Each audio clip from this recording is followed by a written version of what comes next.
We have two meetings tonight. The first is a special meeting of the Urbana City Council. I'd like to call that meeting to order. Council members Brown. Here. Hazen. Here. Hersey. Here. Jacobson. Here. Miller. Here. Roberts. Here. Wu. Here. Mayor Marlin. Here. Next up is public input. We have one item of business on this agenda, and that's to accept a grant. Is there anyone who wishes to address this meeting of the Urbana City Council? Okay. Next up is new business. Before we begin this, we're going to need a motion to suspend the resolution on resolutions. I'll make that motion. I'll second that motion. Moved by Jared, seconded by Dean. All those in favor, please say aye. Aye. Aye. All those opposed, same sign. That motion passes. That allows us to take action on this item tonight. So before us is a resolution number 2019-11-048R, a resolution authorizing acceptance of a 2019 Urban and Community Forestry Grant from the Morton Arboretum. Carol? Thank you. This is a very fortunately timed grant opportunity for us following on the heels of the tornado and the loss of trees in the tornado. And we applied for the grant. It was done all very hastily because we got a last minute notification that the deadline was coming quickly, and our arborist, Kevin Sanderson, put together a phenomenal application, and we were awarded $14,250 out of a maximum of $15,000. So I'm asking the council tonight to approve the grant so that we can receive it, and then you will subsequently on the item about budget amendments that will go that's as part of the budget amendment that you'll vote on tonight for us to actually then spend the dollars. But this would allow us to sign the paperwork to accept the grant. Questions for Carol? Is there a motion? I'll make a motion that we pass Resolution 2019-11-048R, resolution authorizing acceptance of a 2019 Urban and Community Forestry Grant from the Morton Arboretum. I'll second. Moved by Jared, seconded by Bill. Any discussion? Will the clerk please call the roll? Council members Brown. Yes. Hazen. Yes. Hersey. Yes. Jacobson. Yes. Miller. Yes? Roberts. Yep. And Wu. Yes. That motion passes. No further business before the special meeting. This meeting is adjourned. And I'll turn it over to Councilmember Roberts. Okay. So this is going to be a meeting of the Committee of the Whole for the City of Urbana.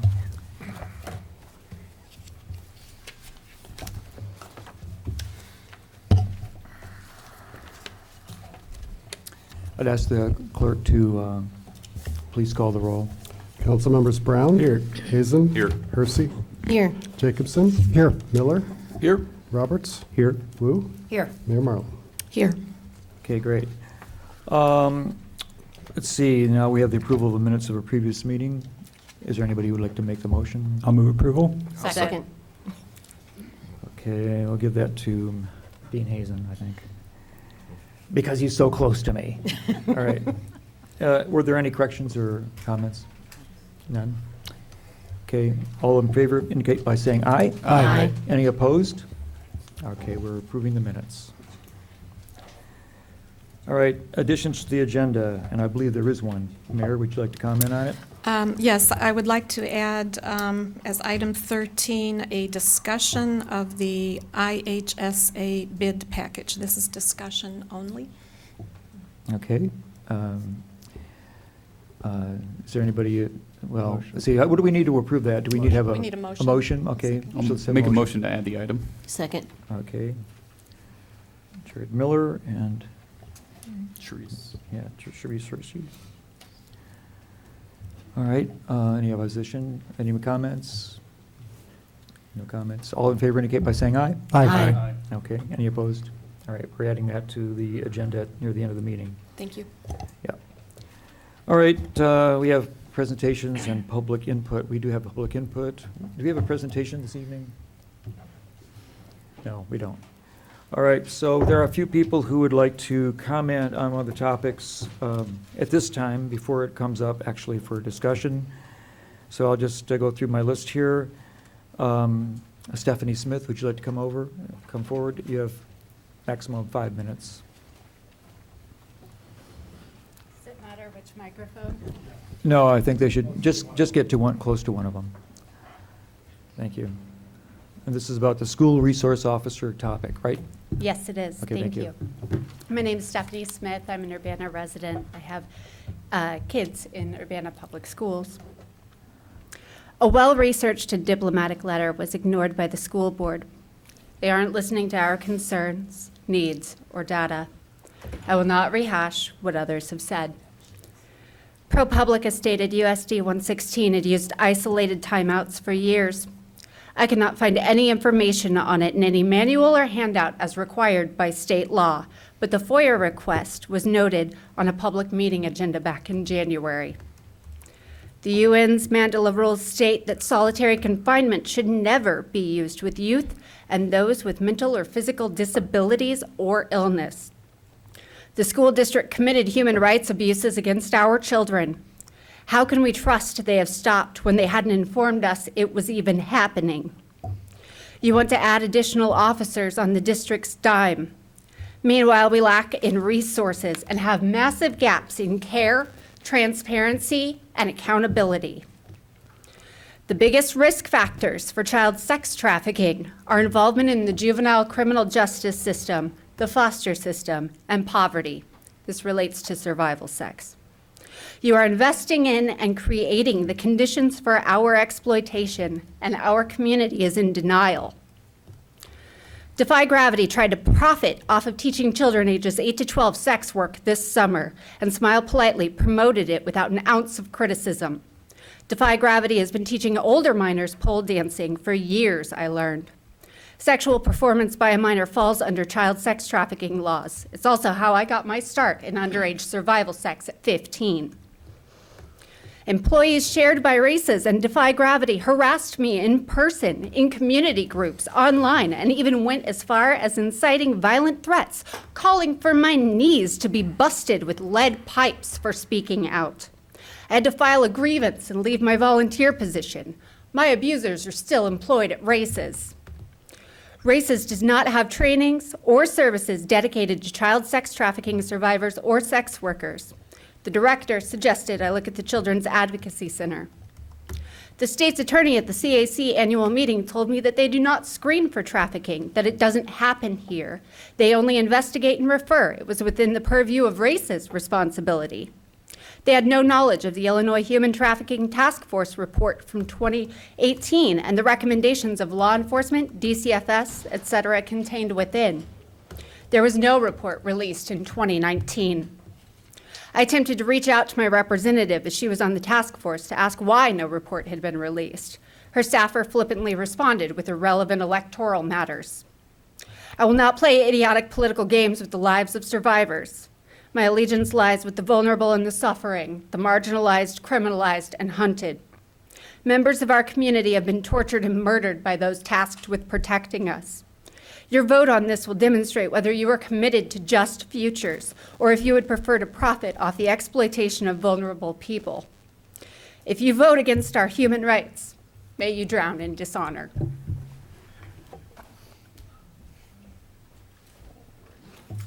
right, the next person who would like to come up and have a comment would be Alan Axelford.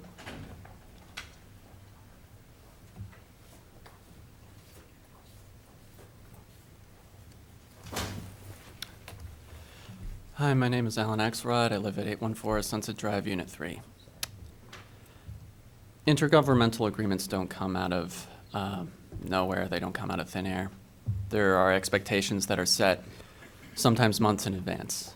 And it's viewed as important that governmental agencies establish reliable and coherent relationships with each other.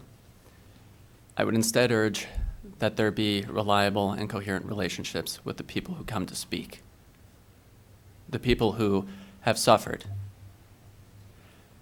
My neighbor, at the age of 14, was incarcerated, was in juvenile detention. The psychological trauma from that wasn't even hard to spot.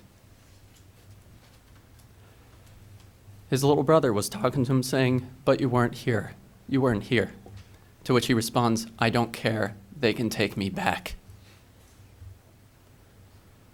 So when we're looking at school resource officers, we should look at what their roles are. Because the Urbana School District said during their meeting, where they then voted to fund school resource officers, that it's not their duty to actually intervene in fights. So we should be clear what is their duty when we are approving their role. They definitely are able to incarcerate folks and charge them with crimes when they are supposed to be in a space that's supposed to encourage them to feel welcomed and to find restorative means for addressing transgressions and trauma in the community. We could fund social workers, real social workers. We could fund guidance counselors. We can invest in our community. I just don't know if this is the way to do it, because the effects that it has on the people who, right or wrong, are charged with a crime is something that puts them on a path where they are disaffected, not engaging, and not interested in doing what most of us would consider to be constructive, because they have no one to help them handle their trauma, and everyone telling them that they are wrong, that they are the problem with our community. That's incredibly damaging. I tried to get my same neighbors to go to the Boys to Men program, because that's what we should do, right? Take folks who are negatively impacted by incarceration or at risk of incarceration and try to connect them to community resources. It's a lot harder to do that retroactively than it is to do it preventatively, especially with a family that doesn't have reliable transportation and with neighbors who are overcommitted. So I ask that when we consider this proposal, to value the community more so than another unit of government. Thank you.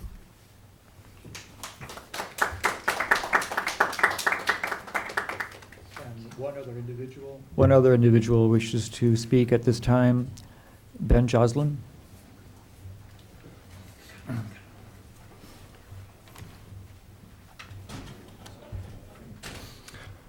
Hi there, everyone. My name is Ben Joslin. I work at the University of Illinois. I live here in Urbana. I grew up here in Urbana. I fought with my brother in school in Urbana, and I didn't get arrested. I say that kind of glib, but it's true. I mean, we know that schools that have more cops in them aren't safer. The numbers bear that out. We know that kids that kids that go to schools that have more cops in them are more likely to end up being punished by the criminal justice system, going to juvenile detention centers, or sometimes tried as adults. We know that those folks who go to juvenile detention centers are more likely to go and spend more of their life in jail. And we know that folks who spend some time in jail are more likely to spend more of their life in jail. This is a system that throws people's lives away. It puts people on paths to not be successful. We know that in schools where there aren't as many cops, conflicts are resolved without the criminal justice system being involved, that we have more chances for restorative justice, for preventative justice. We know that the people who intervene in those cases have spent their lives training to be good to children. Counselors' purpose is to grow and nurture children through their lives and to provide them the resources they need.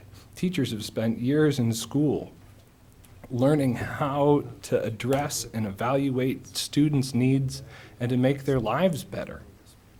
We know that it's proven that smaller class sizes, if you pay for more teachers, I mean, $300,000 for more cops goes to 4 or more individuals who've been trained to make students' lives more successful, right? They've spent their entire careers learning how to grow and nurture children. It's what we want in our schools. It's what we want in our lives. Cops have one special sort of community-wide and like societally accepted sort of skill, and that's violence. They're the only group of people we train to do violence. And I don't see this as any different than the violence that one parent or community may strike another. Like, the way that we tear away people from their families and isolate them in juvenile detention centers and jails is robbing them of their lives and of their freedoms and the very essence of childhood. So it's not sort of educationally reasonable to look at the money we could spend on teachers or counselors and instead spend it on cops because we don't get any of the outcomes. It's not socially responsible to spend it on police officers because we don't get any of the outcomes. It's shown that it's not safer, and it's shown that they're not even there to break up fights. And it's not morally responsible because we're here to nurture our children. That's our goal as a city body. That's our goal as a community. And if instead we say, no, we're okay with investing in another way to throw your lives away, that's just not okay.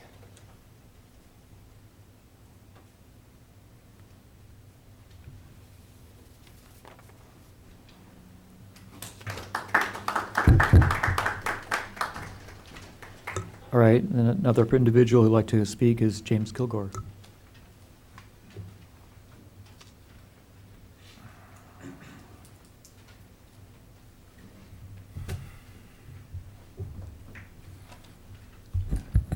Good evening, I'm James Kilgore, 602 East Harding Drive in Urbana.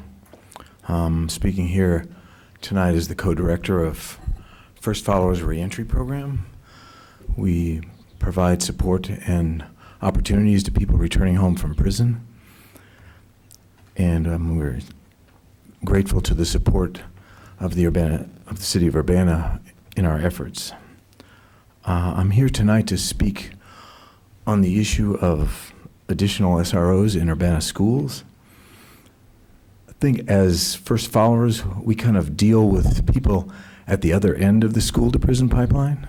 We deal with people who have started off likely with serious disciplinary problems in schools, which in the era of mass incarceration end up being recorded in ways that are very similar to criminal offenses and begin to compile the criminal jacket that ultimately where one thing leads to another and people end up spending considerable times in prison as they move along that pipeline. This is the process of mass incarceration. I think it's important to connect this, to connect what's being considered here to the issue of mass incarceration, because we think of mass incarceration as locking people up, but there's a different approach to defining that, and I view mass incarceration as the attempt to solve social, political, economic, racial justice, problems of poverty and inequality through punishment, rather than providing resources and support. And so what we find in the era of mass incarceration, because we know that what's happened in the era of mass incarceration is we've seen the United States become the most punitive society in the world. We've seen this incredible increase in people in prisons and jails, but yet we've seen an incredible decline in public housing. We've seen an incredible decline in the provision of mental health services. We've seen an incredible decline in the provision of substance abuse treatment programs. We're putting people without houses into jail. We're putting people with mental health issues into jails. We're putting people with substance abuse issues into jail instead of finding ways to address their problems. And I think when I hear about the response to a fight, to conflicts in schools, and the solution is to throw police at that, we are repeating 40 years of very bad history. We're having a knee-jerk reaction to an incident that the institutions and many people in the community don't understand, but they know that there's a ready-made solution to all of these problems, and that's more police, more punishment, more law enforcement. We need to back up from that solution. We've been over 40 years down that road of mass incarceration, and it hasn't taken us anywhere positive. And I mean, I can say, sitting there watching people come through the prison system that have done 10, 20, 30 years there, what has been accomplished? How has the public and the community been safer by locking people away? So I really would like to see the city of Urbana not rush to judgment here. We rushed to judgment in the past around issues of violence. We rushed to judgment in the 1990s around the super predator crisis, and we built a juvenile detention center that sat primarily empty for about 3 years. So let's, instead of looking to punishment, instead of looking to policing, let's look to processes that heal. Let's look to processes that are restorative, not punitive. Let's look at processes that address the structural racism that underlies all this. And I think particularly in a state where 15% of the population is black and 56% of the prison population is black. You have 30 seconds, Mr. In a Kilgore. county where 13% of the population is black, but yet 50 to 70% of the jail population is black, how can we be addressing the problem of conflict in schools, a conflict that primarily involves black students, without addressing that issue fundamentally, other than by throwing more police at it? So I hope you'll think big picture, think about the implications of spending $300,000 on this, and find many better ways to spend that money besides policing. Thank you.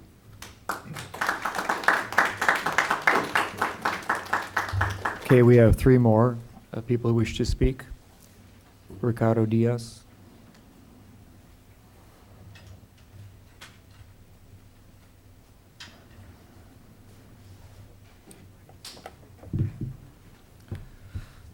Greetings, my name is Ricardo Diaz and I live on Main Street here in Urbana. I am one of the signers of the letter that circulated that didn't make it to the Board of Education, to the school board. And I have one correction to make because as the letter was written, I started to get informed, but I was very convinced by the arguments that were placed in that letter. The documentation, I went down and read some of them. But my correction is this: I am not against police participating in the process, and especially the SROs, as many of the functions that they do I see as very good. As I've talked to several friends and people in the system, SROs play a part in the school.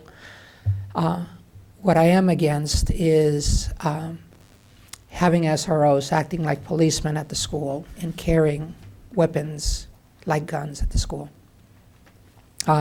Educational institutions have the nobler cause for a reason, and while I understand that times have changed since I went to school, I still have children in the system, and I know how they feel about guns and when they are present so readily with any individual at the school.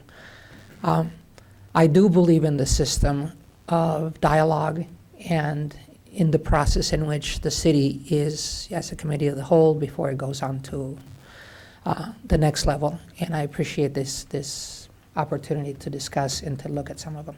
It is not easy, I understand, but dialogue and the opportunities to talk to each other and learn from each other are actually very few in town. And what you have before you in a proposal today, I know it was generated, I know it's been internally supported for a while. I believe that the proposal still yet has more discussion to be done.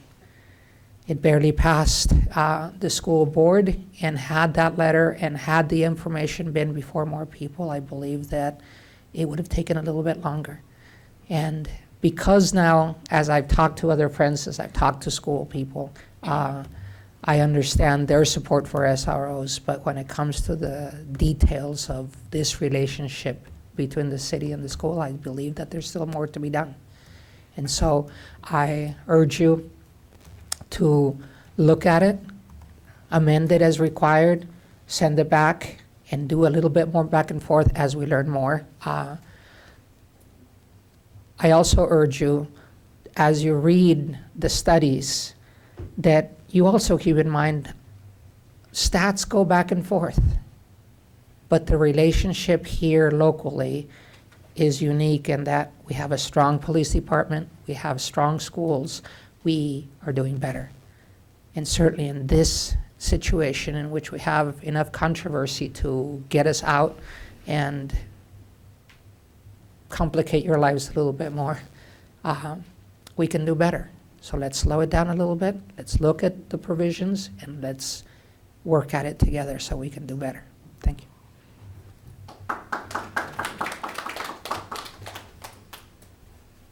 Okay, next is Jamie Olson. Did you want to come forward?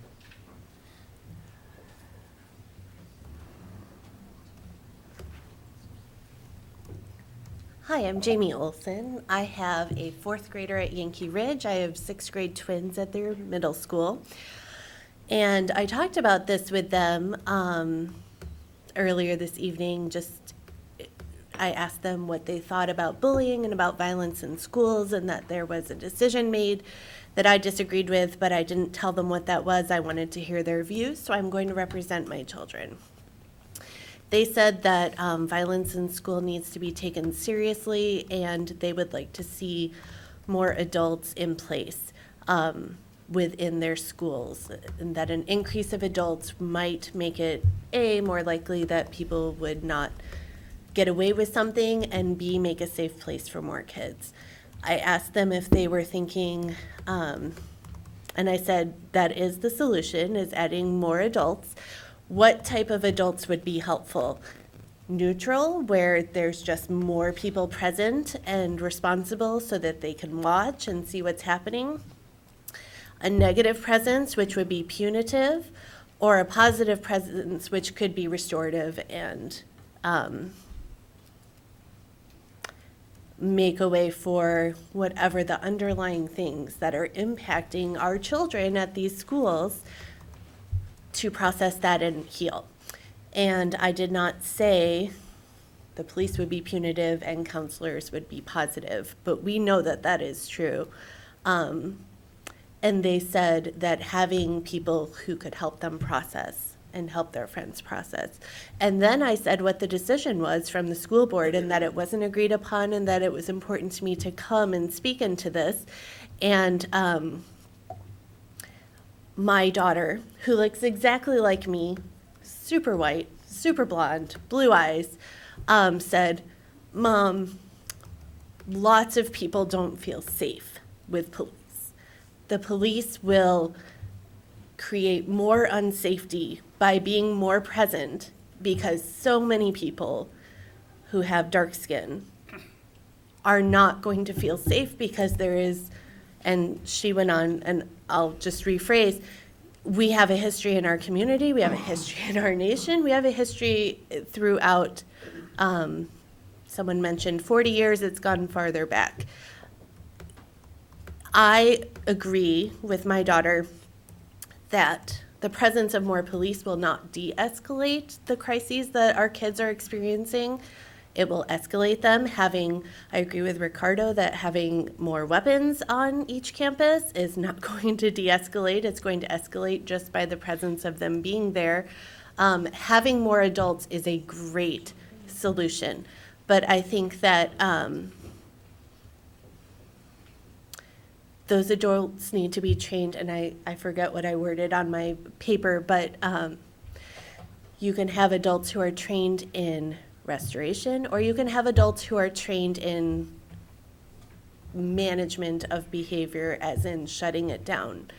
And that is not going to address what our children are facing. Someone who is being hurt then turns and hurts others. So we need to talk about what are the things happening in our community structurally, racially, economically, that are causing our kids to feel unsafe, and school may be the one place they feel safe.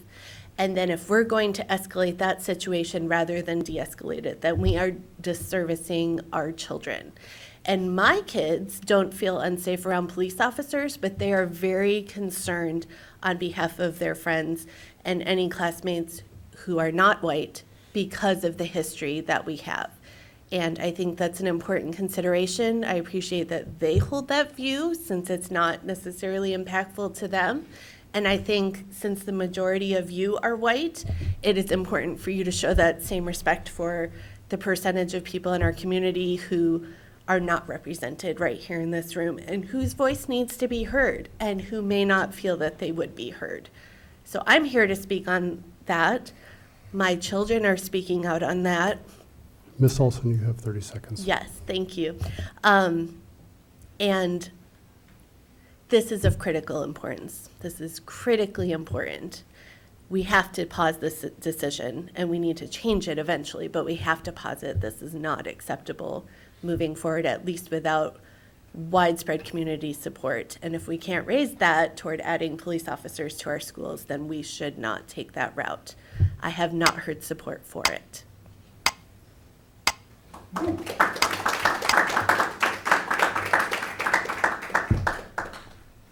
The next person would be Allison Martell.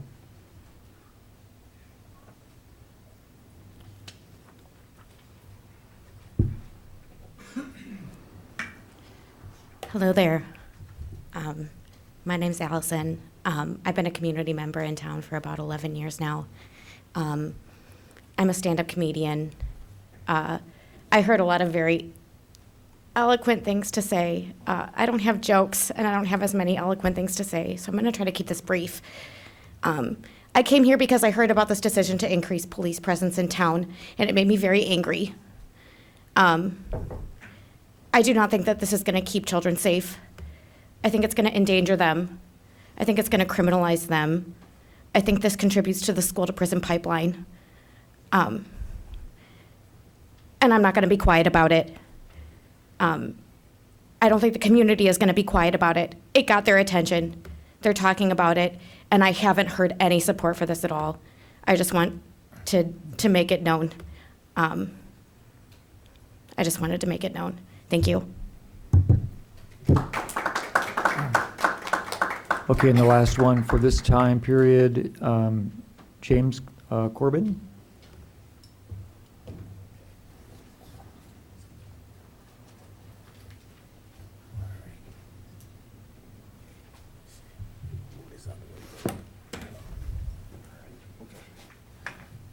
Thank you. My name is James Corbin. I work with First Followers, and I'm also a mentor and a mentee for the program, and I work with a lot of the young black males with GOMAD and a couple other programs. First, I would just like to start off and offer you a perspective from a black male, how this is seen or viewed. And second, I would like to ask the question, before this was decided on, was there any study to see if how this would prove out? And two reasons why I say those things. The first reason is, well, as a black male, police officers are viewed as occupying force, not as somebody that you look to as, hey, can I call this guy? Because it's usually not, it's not gonna turn out good most of the time. So they're not looking at that. There's other ways that we could do this without having that presence of authority. You could have other males, which there is a lack of black males in the school system at this time. I just met with Jorge today and we was talking about that. I said, well, how many is in there now? And I think he says 2.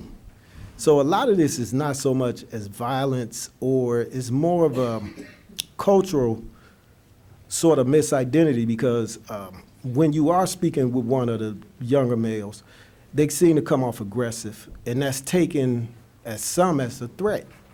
But in these type of communities, and I'm originally from Chicago, I had to sort of reprogram myself in order to understand, how, my thought pattern or speech pattern that is not a threat. That makes sense? Yeah. So, and you get a lot of that. You're getting a lot of this, because I came up to the school and talked to a couple of the teachers for a couple of young guys, and it was simply just a misunderstanding. One young man lacked the communication skills to really get his point across, but he's trying to use, his basic way, but they don't have that. They don't have the tool set yet to do that. So that's something we need to think about. It was a good study I read. It was from Oakland Unified School District. And the study talked about how they did restorative practices in the school in Oakland Unified School District and had these really magnificent results. They didn't have to bring in more officers. They just brought in these practices. And they also did add more male mentors in the process. Now, this didn't cost them nothing to do. This didn't cost $200,000 or $300,000. They just added more male mentors to talk to these guys and to be that go-between and see what other issues are going. And they had it doubled the rate of graduates, and it also increased the rate of grades. The grades went up just from doing that simple thing. So I say that to, really think about this, because more of a presence of authority, you already having this issue against that. There's ways we could work within the system. Our organization, other organizations, Self-Made Kings, they are there to help with that. And I would just like for you to think of that. You really don't have to increase more money to do this. We could do this and be more efficient at it and have better results, because now we're trying to actually teach these young guys how to start a business, how to set this up. We want to bring them into production, not to increase the school to prison pipeline. That's all that's doing, simply. And that's all I'm going to say. Thank you.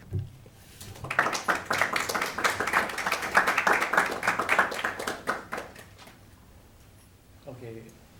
And one more individual, Brian Dolinar.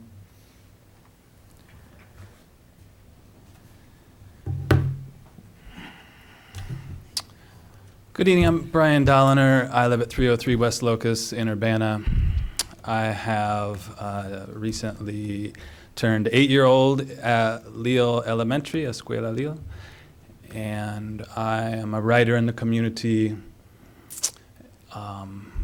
and activist in town for 15 years. I'm here to speak out against the proposal for cops in schools. I don't use euphemisms.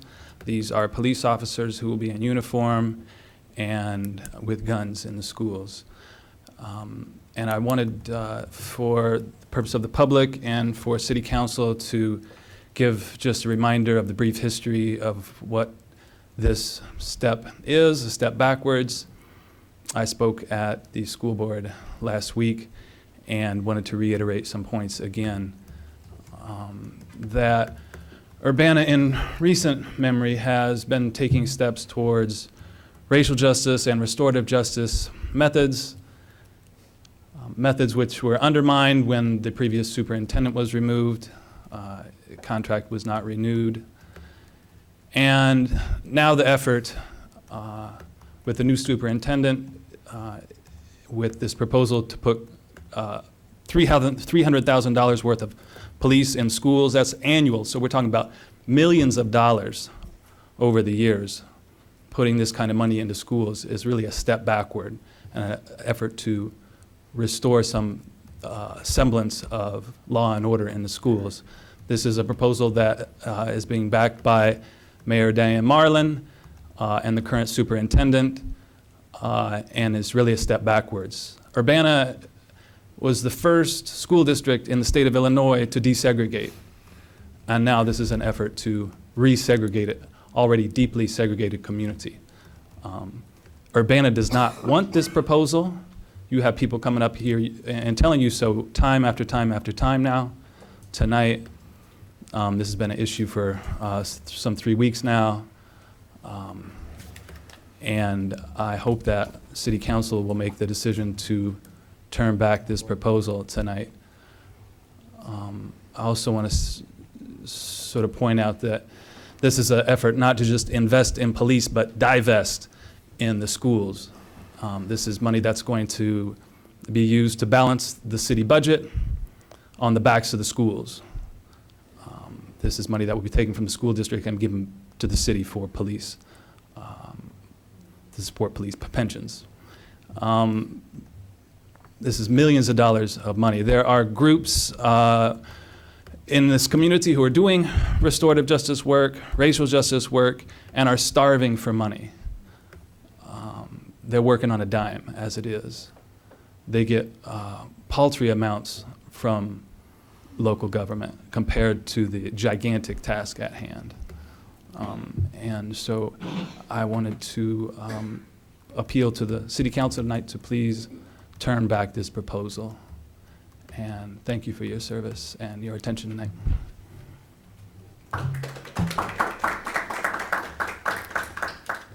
All right, we do have a couple more. Linda Miner.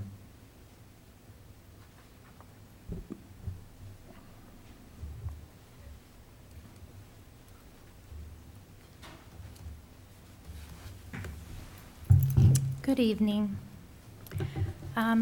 As a citizen of the city of Urbana, and I am a parent of an Urbana high school student, I appreciate all of the voices that we've heard tonight to give a different perspective, but I'm confused because we have already had 2 full-time resource officers in our school since February of 2019. And that is because you, the city, and Urbana Police Department stepped up to provide support to our schools in our time of crisis. And I know that there's views that even an officer that has a weapon in the school is not something that they want to see. But I think a lot of people are being misinformed. We already have weapons in our school. Let me say that again. There are weapons in our school. And anybody who is not believing that are fooling themselves. And I want to know what liability this brings to our city and our school district. Because I don't want to have to be a community that mourns like other communities. And I'm not a person that lives out of fear. Really, that's not the way I want this statement to go. I'm a person who wants to frame it in a more positive way. I think a school resource officer can build relationships. We've heard all of the negative aspects. Well, I choose not to frame it in a negative way. And we have control over who we hire and what kind of training they receive and what role they play, their job description and things of that sort. And it's all how we frame it.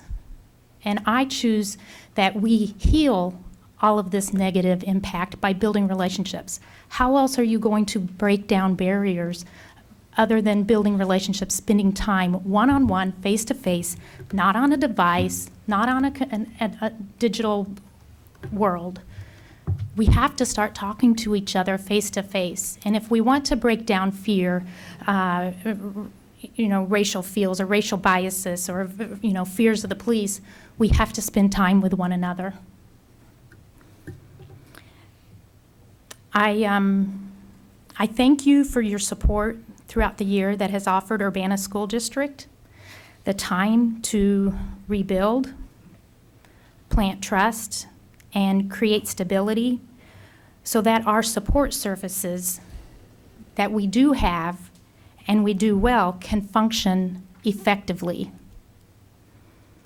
I fully support the passing of the resolution to enter into an intergovernmental agreement with Urbana School District regarding school resource officers, 2 full-time school resource officers.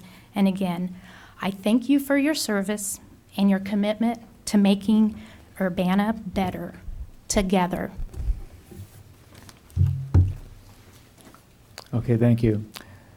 All right, now we have 2 individuals who are present who do not wish to speak but have expressed themselves. One, Teresa Swaney, who is, does not wish to address the council at this time, it's committee of the whole, but has expressed her opinions in email, and she supports the resolution for the resource officer. Is that correct? I changed it to say that She wants to speak. Oh, you do? I changed it. Oh, She just wants to speak. all right then. Please come forward. This one is at the time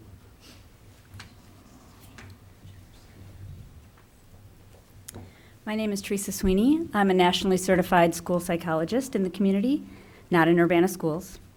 And I have 2 current high school students at Urbana High School, and I've had a student at Urbana High School since 2013. And I wanted to speak on behalf of the school resource officer proposed, the interagency agreement. I do support it. I've worked with a school resource officer in my school for over 12 years. And we are in Urbana well-resourced in dealing with trauma after a traumatic event, but I question whether or not, without school resource officers, whether or not we're truly able to deal with preventing a traumatic event. So I spoke at the school board meeting last week, and I sent my email that I shared at the school board meeting, and I'm not going to repeat that information. And we have had many people who are passionate in their beliefs, and many people have said they haven't heard people speaking out, which made me feel like I had to speak. I had to go on public record. There's lots of people who are in opposition to the school resource officers who've done academic research. They have information and facts, but I don't believe that they have all the information and facts. I don't believe that they are speaking to people who work in the secondary campuses in Urbana. I don't believe that they've talked to a sufficient number of students that go to school in Urbana, and talked to people who've been impacted by the crisis that has gone on in the Urbana schools the last couple of years. And I have also done research, and I have seen articles that have supported SROs in the schools, and have talked about how SROs advocate for support, and they also advocate for lesser charges for somebody that has engaged in something criminal. And as my friend just said, we've had 2 full-time SROs in the Urbana schools since February, and the school has settled down significantly in this last year. And the objection now appears to be largely because we are talking about the financial agreement changing, and it's not Urbana City covering it anymore. So what I want to urge you to do in terms of supporting this and considering this is do your research and ask the right people if you need more information, and make sure that you're reading balanced information. I attached several links to the email that I sent to the City Council, and so I would urge you to read those as well. So thank you. Okay.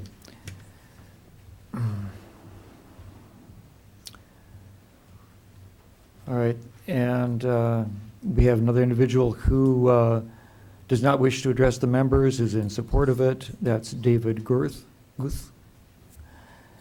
And per email, he says that's sent to the Urbana City Council in support of the intergovernmental agreement for USD 116 to fully fund the 2 student resource officers for 2.5 years. All right, we have a couple of people who are going to speak at the time. And just for the record, I want to let everybody know that as of 5:30 this evening, I myself received 9 letters of support via email, and from Sharon Foley, Dorothy Gable, David Guth, Julia Lufboro Guth, Teresa Lean Sweeney, Linda Miner, Karen McKinn, Virginia Lehman, Deborah Baudony, And two people who said that they would prefer to see this decision tabled for further discussion, those being Don Owens and Ming Q. I did not receive any other emails. So I'll put that in the record. And so we're going to go now. Thank you for public input. That's all the cards I have. We'll go on to our agenda, which will be, is there a staff report? Okay, Mayor. Just a reminder that city offices will be closed Thursday, Thanksgiving Day, and Friday, the day after Thanksgiving. And they will reopen on Monday, December 2nd. All right, thank you. Always a good news that we're having a holiday and everybody gets to and participate. All right, we're going to go to the ordinances now. An ordinance number 2019-11-066, an ordinance revising the annual budget ordinance, and this is the budget amendment number 3 omnibus. Elizabeth Hannon, would you please help us with that? Yes, this is a fairly simple budget amendment, just picking up a few adjustments that need to be made. First item is increasing the budget to purchase road salt for this winter. Because of the way the state bidding process works for road salt, we have to commit to purchase a certain quantity early in the year before they actually receive the bids. The bids were higher than they have been in some years, and so we need to increase that budget. Also, there is a vacant position in the executive department, and we are requesting to transfer $4,000 from a personnel line into a contractual services line to pay for a temporary employee through an agency. The grant, which Ms. Mitten mentioned earlier, would be reflected in both revenues and expenditures, and we would rebudget $33,630 of unspent funds in the police special fund. These are funds that have restricted purpose only for specific police programs and can't be used for any other purpose. Okay, would there be questions at this time on this? And if not, I would maintain a motion. Yeah, Bill Brown. I'll move to send, what is this? Ordinance number 2019-11-066 to City Council with recommendation for approval. Second. Seconded by Eric Jacobson. Is there other discussion? Seeing none, all in favor indicate by saying aye. Aye. Aye. Are there any opposed? Okay, that passes. We'll go forward to City Council. Next is a resolution number 2019-11-049R, a resolution authorizing the issuance of capital improvement revenue bonds, Series 2019. This concerns the Cunningham Children's Home project and other actions connected with the bonds. And we do have, we'll receive, Elizabeth, you'll do an introduction, and then we'll Yeah. have, we have two individuals here in the neighborhood. I'll give you a quick introduction. Thank you. So this resolution would permit us to be a conduit issue for debt for the Cunningham Children's Home. This is similar to something we did for Clark Lindsay Village back in 2015. Because we are the conduit issuer, they can issue tax-exempt bonds, but we have no obligation to repay the debt. The obligation is fully on the children's home. One quick thing is we do have a minor change in the resolution, changing the legal name of the bank. That will be, so you'll have a new resolution in your packet for next week. That's already in the clerk's office, ready to go. And with us tonight, we have Marlon Livingston and Ginger Mills from the Children's Home to talk a little bit about the project that we are going to facilitate if you approve this. Okay, so welcome. Would you like to tell us, give us some information about the project? Sure. Thank you, Mayor, council members, and community. Thank you for a brief opportunity to speak. I know you have weighty and important issues to discuss further later on in the agenda, so we will be brief in our remarks. I'd be remiss if I didn't introduce Ginger Mills, newly married, Ginger Mills, so I got the name right. Congratulations.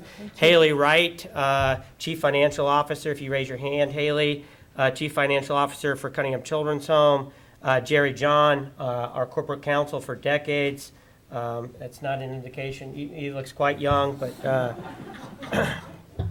our board chair, Cheryl Van Ness, and Austin Root is bond counsel. He came down from Chicago, but he did graduate from U of I Law School, so we'll let you in the meeting. Thank you, Austin, for that. So very good. Cunningham Children's Home, let's go for a brief overview. Mary and Joseph Cunningham, they had no children, and this dates back to the late 1800s. He was an attorney, a judge, a newspaper owner. He actually, folklore has it that he cast a tying vote to allow women admission to the University of Illinois. Can you believe that? So that's a little, I don't have that in writing anywhere, but that's the folklore, and we're going to stick with it. They were church leaders, and they were concerned, although they had no children, they were concerned about neglected children without homes and who were impoverished. And then, so thus in 1895, they gave their home to the United, what is today, the United Methodist Women, 15 acres of land. And most of you drive by it. Some of you think it is a park. It is not a park. It is a children's home. And we're very proud of our landscaping. And the United Methodist Women continue to steward the home to this day. As part of us being founded, Joseph Cunningham wrote in his journal, which we actually have, and it says, "May God's blessing go with this gift, and may it be the means of doing much good." I want to fast forward because I know we don't have time for the 125-year history of Cunningham Children's Home, so let's talk a little bit about what we're doing today. We don't have an orphanage anymore, but we are a residential treatment center. We primarily serve youth who are referred to us by the Department of Children and Family Services. I'll highlight not all the statistics, but on average, the youth that come to Cunningham Children's Home in our residential placement have on average about 7 placements prior to coming to Cunningham Children's Home. And that's a combination of psychiatric facilities, psychiatric hospital placements, or foster care homes, which they've not been able to thrive in or live in safely. We typically say goodnight and tuck in 60 youth in residential treatment every night between our residential campus and our group homes. Well, our older kids don't let us tuck them in much anymore as they get older, but we do say goodnight, and then occasionally they say goodnight back to us. But that is done in the spirit of love. What we're here for tonight is I'm obviously in support of Resolution 2019-11049, our resolution authorizing issuance of capital improvement bonds, Series 2019. And what brought this about was the completion of our capstone project of a $23 million capital campaign completed in February of this year, the Knoll Education Center. The building is a 50,000 square foot structure. We have 2 programs in it, along with recreation facilities designed to address the issue of students with emotional behavioral problems, problems of conduct, where students have not been successful in the public school. The new school has all the bells and whistles. We're going to have a few slides here to talk about. The classrooms are equipped with the latest educational technologies, increased classroom space. We have on average about 6 to 8 children per classroom, and with the full cadre of art therapists, music therapists, recreation therapists, social workers, psychologists, occupational therapists, a fully multidisciplinary team that supports the work that we do. Those are smart boards. On the previous slide, I see Ginger's moving us along. Thank you, Ginger. One unique space compared to what we did. We had our kids strung in a number of old buildings, some of them built in the 1950s. This obviously space here provides a lot more room. Again, this classroom only serves, on average, it can serve up to 10, but typically only 6 to 8 youth. As you can see, there's those squishy ball things that I'm not able to sit in, but those help kids that are fidgety or become unregulated, or children that are on autistic spectrum. There's a number of different seating arrangements. There's a rug in the back and a number of chairs that wiggle, etc. So everything in the classroom is meant to be warm, inviting, and therapeutic. All right. This is a class, I can't see what that is, but I'm sure they're using a smart board. As you can see in the picture, though, We have, it's a very free learning environment, if you can see that. We got some kids sitting closer, one kid in a beanbag chair. We have another youth with a weighted blanket on their lap. And so it's a variety of kind of this loving, nurturing environment that we're trying to project. Here's an art room. I think this photo was taken initially after we moved in. That whole room is transformed. We got art everywhere in that room right now with the kidney tables. They work in small groups. Our art therapist, which is an artist, but she's also trained in art therapy, allows children to work through anxiety, anger, loss in those spaces. There's our colorful dining facility. We serve about 300 meals out of that central dining facility every day. There's the general floor plan. As I mentioned earlier, there's 2 programs served out of the school. One, we have a partnership with Urbana School District 116. They administer the school. They teach youth. They're called, it's an Orphanage Act school. We don't use that word anymore. The legislature has not caught up with the actual phrase. But if you look at the kind of the blue part there, that's where children who live at Cunningham, that's where they go to school. The pink area there is where it's a therapeutic day school. We have children from, at times, 10 or 13 different counties coming from central Illinois to our therapeutic day school. It serves about 65 to 70 youth. And again, these are children typically with individual education plans and some kind of challenge with learning, autism, maybe a severe social or anxiety phobia. Maybe they are very aggressive, and we're able to kind of serve them in a very therapeutic way. Lastly is the Mary and Lou Henson Gymnasium. Here's ribbon cutting. It offers a full continuum. It has a divider. Do we have some more pictures of that? There we go. There's the full gymnasium. The floor is named after Kendall Gill. Kendall Gill has come back when the Illini had a winning basketball team, and we're going to have one this year, Mayor. So Kendall Gill was part of the Flying Illini. And he's come back to Cunningham every year for 30 years, except for 2 years. And so we named the court after him, and we have a big golf outing. Obviously, most of you know about that. Here's some kids doing some stretching exercises. Again, want to stress the low class size and the natural lighting in the gymnasium. So that's exciting. Okay. Okay. Here's generally speaking. Again, as your staff mentioned, the city's under no obligation to repay the $7 million of debt, which is basically consolidating prior debt as part of the $23 million new campus renovation plan. But we do obviously have to fundraise for the program. The total cost came in just under $13 million. That's about $1.2 million less than what the architects had projected to cost. We did manage the project very tightly.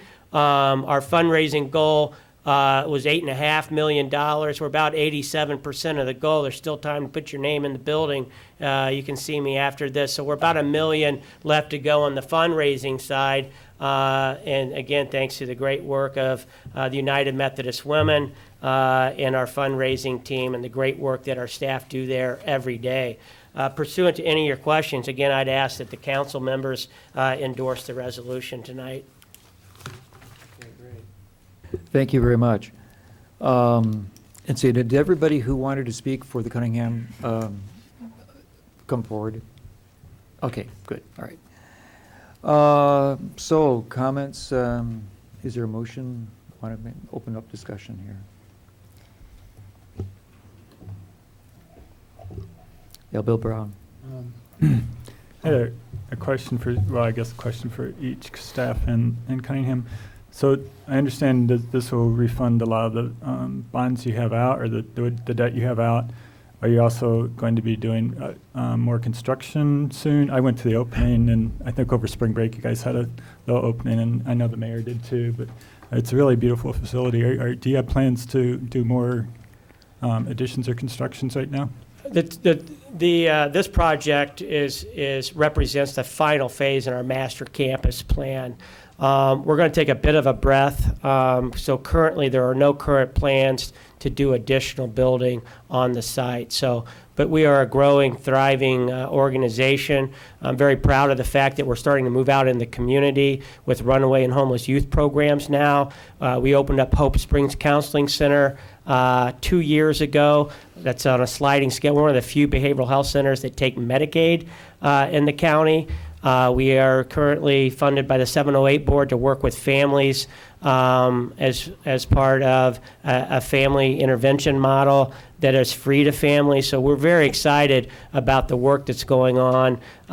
We've been on our campus for about 120 years. So in 2014, strategically, we made a strong commitment under the board's leadership to move out and bring our services into the community. So I think the way the world is working right now is we want to work, we do work in the schools, by the way, a number of schools. We want to move out of our campus and move into homes and into schools. And we have a vocational program, so we are in businesses. So that is really, brick and mortar is not really the wave of the future. We had to do this to replace our existing facilities. The total, that facility serves about 130 youth. Our prior facilities could serve about 110. So we really didn't build the facilities to grow more brick and mortar. We really want to be an asset to the community going forward by pushing off of our campus and working with communities in the homes, on the front porches, and in the schools. Okay, thanks. And I have to also put in a plug for, I know you have a you have to keep a secure campus. In the summer, though, there's a need for summer food programs in the school district, and that part of town especially there's no locations for. Most of them are in the southern part of town or central, around the high schools. So if there's any way in the future you can think about how you could open up that beautiful cafeteria in the summertime to just serve some meals that are provided, or even a mobile some kind of mobile thing if that's possible. I know especially that part of the school district that's just across the street of Cunningham to the north has a lot of need for summer food programs. Well, thank you. We're open to consider anything innovative, and I have a reputation for doing things on the margins and a little crazy. So, I mean, if it can help people, we'll step up and see if we can help out. That current facility, we serve about 300 to 350 meals. So that particular dining facility and then background checks, et cetera, may not be the best suited, but we do have some decommissioned facilities on our campus. The old Gerber School is currently decommissioned, so there might be an opportunity. And that facility and that kitchen staff have the ability to thermite, but basically put food in thermos rollers and put it all over town. So we have some capacity to do that. Be more than happy to talk about it. Great. I do have a question for staff. I noticed a couple places where it said that there was supposed to be a public hearing first. I think page 15, section N says that we had a public hearing upon notice. Did we do that? Correct. We've posted the notice. The public hearing will take place at the start of next week's meeting. Okay. Prior to when you approve this. Okay, thank you. Others, yes, Mary Alice. Mary Alice. Woo. I'm wondering, Elizabeth, can you expand a little bit about just exactly what the role is the city is playing here? So basically, what I heard from everybody is we're not on the hook for $7 million, correct? Right. This is, and if their bond counsel wants to jump in, we may, if this gets complicated. But basically, we're a conduit issuer, so they're using our tax exempt status to issue tax exempt debt. But no, we're not on the hook. They're responsible for repaying the debt. And there will be a footnote in our financial statements, but this won't show up as a liability for the city. And yeah, nothing to add. It's really secured by the loan payments. So it's secured by the borrower's payments. Similar, if not almost identical structure to what was done for the Cunningham Children's Home in 2009 as well. So we've basically done this for Clark Lindsay, is that what you said? And Since I've been here, we've done this for Clark Lindsay. To best of my knowledge, we've done it previously for both Clark Lindsay and the Cunningham Children's Home at different times. Yeah, the initial bond issuance was in, I believe, 2009 for the construction of the residential treatment center. Some of that debt is being folded into this proposition as well. So this is the second iteration, if you will, of the Cunningham Children's Home asking the city to act as a conduit or a sponsor. Typically, not-for-profits have a couple options. We enjoy, and again, thank you, Mayor, thank you, staff. We did not give the staff a lot of time to kind of turn this around, so thank you for that. The not-for-profits have the option that we can go to the city, we can go to the county, and I think there's a state municipal body as well that can issue these. We enjoy our working relationships with the city, and it just felt right to us to ask the city to act as a conduit in this manner. So, All right, thank you. Okay, Bill. Yeah, I move to send resolution number 2019-11-049R, a resolution authorizing issuance of capital improvement revenue bonds to City Council with recommendation for approval. I'll second. Okay, Mary Alice seconds it. Any discussion? Okay, those in favor indicate by saying aye. Aye. Any opposed? Okay, that goes forward. all right, again, I thank the council and the mayor and the city staff. Thank you. Thank you. Very good.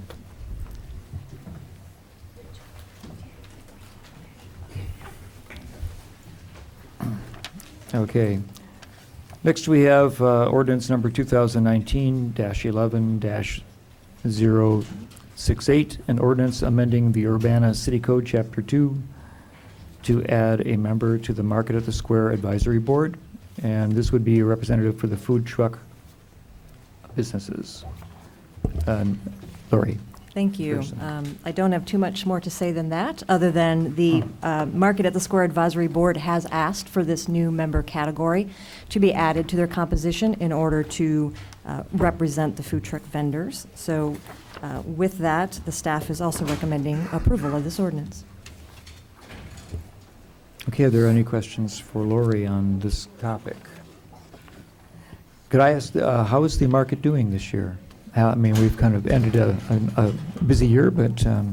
We can get the numbers for you. I don't have those in front of me. Okay, thank you. All right, Mary Alice Wu. If I could just get your name right, thank you. I like Mary Lou. That's terrible. So I'm the very chair sorry. of the Farmers Market Advisory Board, so I'd like to move ordinance number 2019-11-068, an ordinance amending Urbana City Code Chapter 2 to add a member to the Market at the Square Advisory Board for a food truck representative. Second. Okay, and Sharice. Seconded it. All right, other discussion? Yes. Yes. I don't have the numbers in front of me, but I just kind of wanted to comment a little bit about what the advisory board had discussed. We had a presentation about 6 weeks ago in terms of the composition of the different vendors that are there, and approximately, I want to say it was 20% of the vendors are food truck represented. So we felt that it was important that they have a voice at that table, which is why this is in front of you right now. Okay, that's very thoughtful. Other comments or questions? Okay, let's then make a decision. All those in favor indicate by saying aye. Aye. Any opposed? There are none, so that will forward to the City Council with approval. Next comes Resolution 2019-11-051R. It's a resolution amending certain home investment partnership program loan documents between the City of Urbana and Bristol Place Residences, LP, and Community Development. And Shirley? This resolution authorizes an amendment to the Bristol Place Residence project that's being done in Champaign. The City of Urbana manages the Urbana Home Consortium grant, and therefore we're bringing the amendment for your review and approval. In 2018, the City of Champaign allocated $400,000 from their portion of the home funds for the redevelopment project. The developers requested an additional funds for the project cost, and Champaign has agreed to allocate an additional $151,000 of their portion of the home funds towards this project.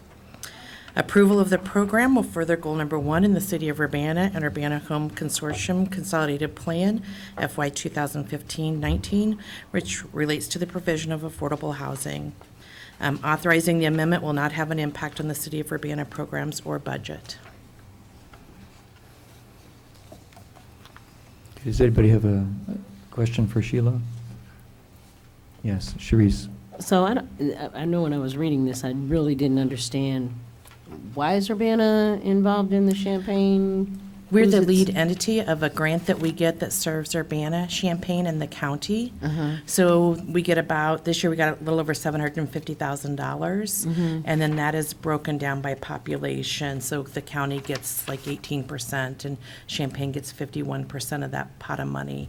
And Urbana gets the balance to set priorities on projects that we want to use the funds for. Okay, and so our being involved in this would grant Champaign, the Housing Authority, I'm just confused, I'm sorry. Because we're the lead entity and the administrative agency, Uh-huh.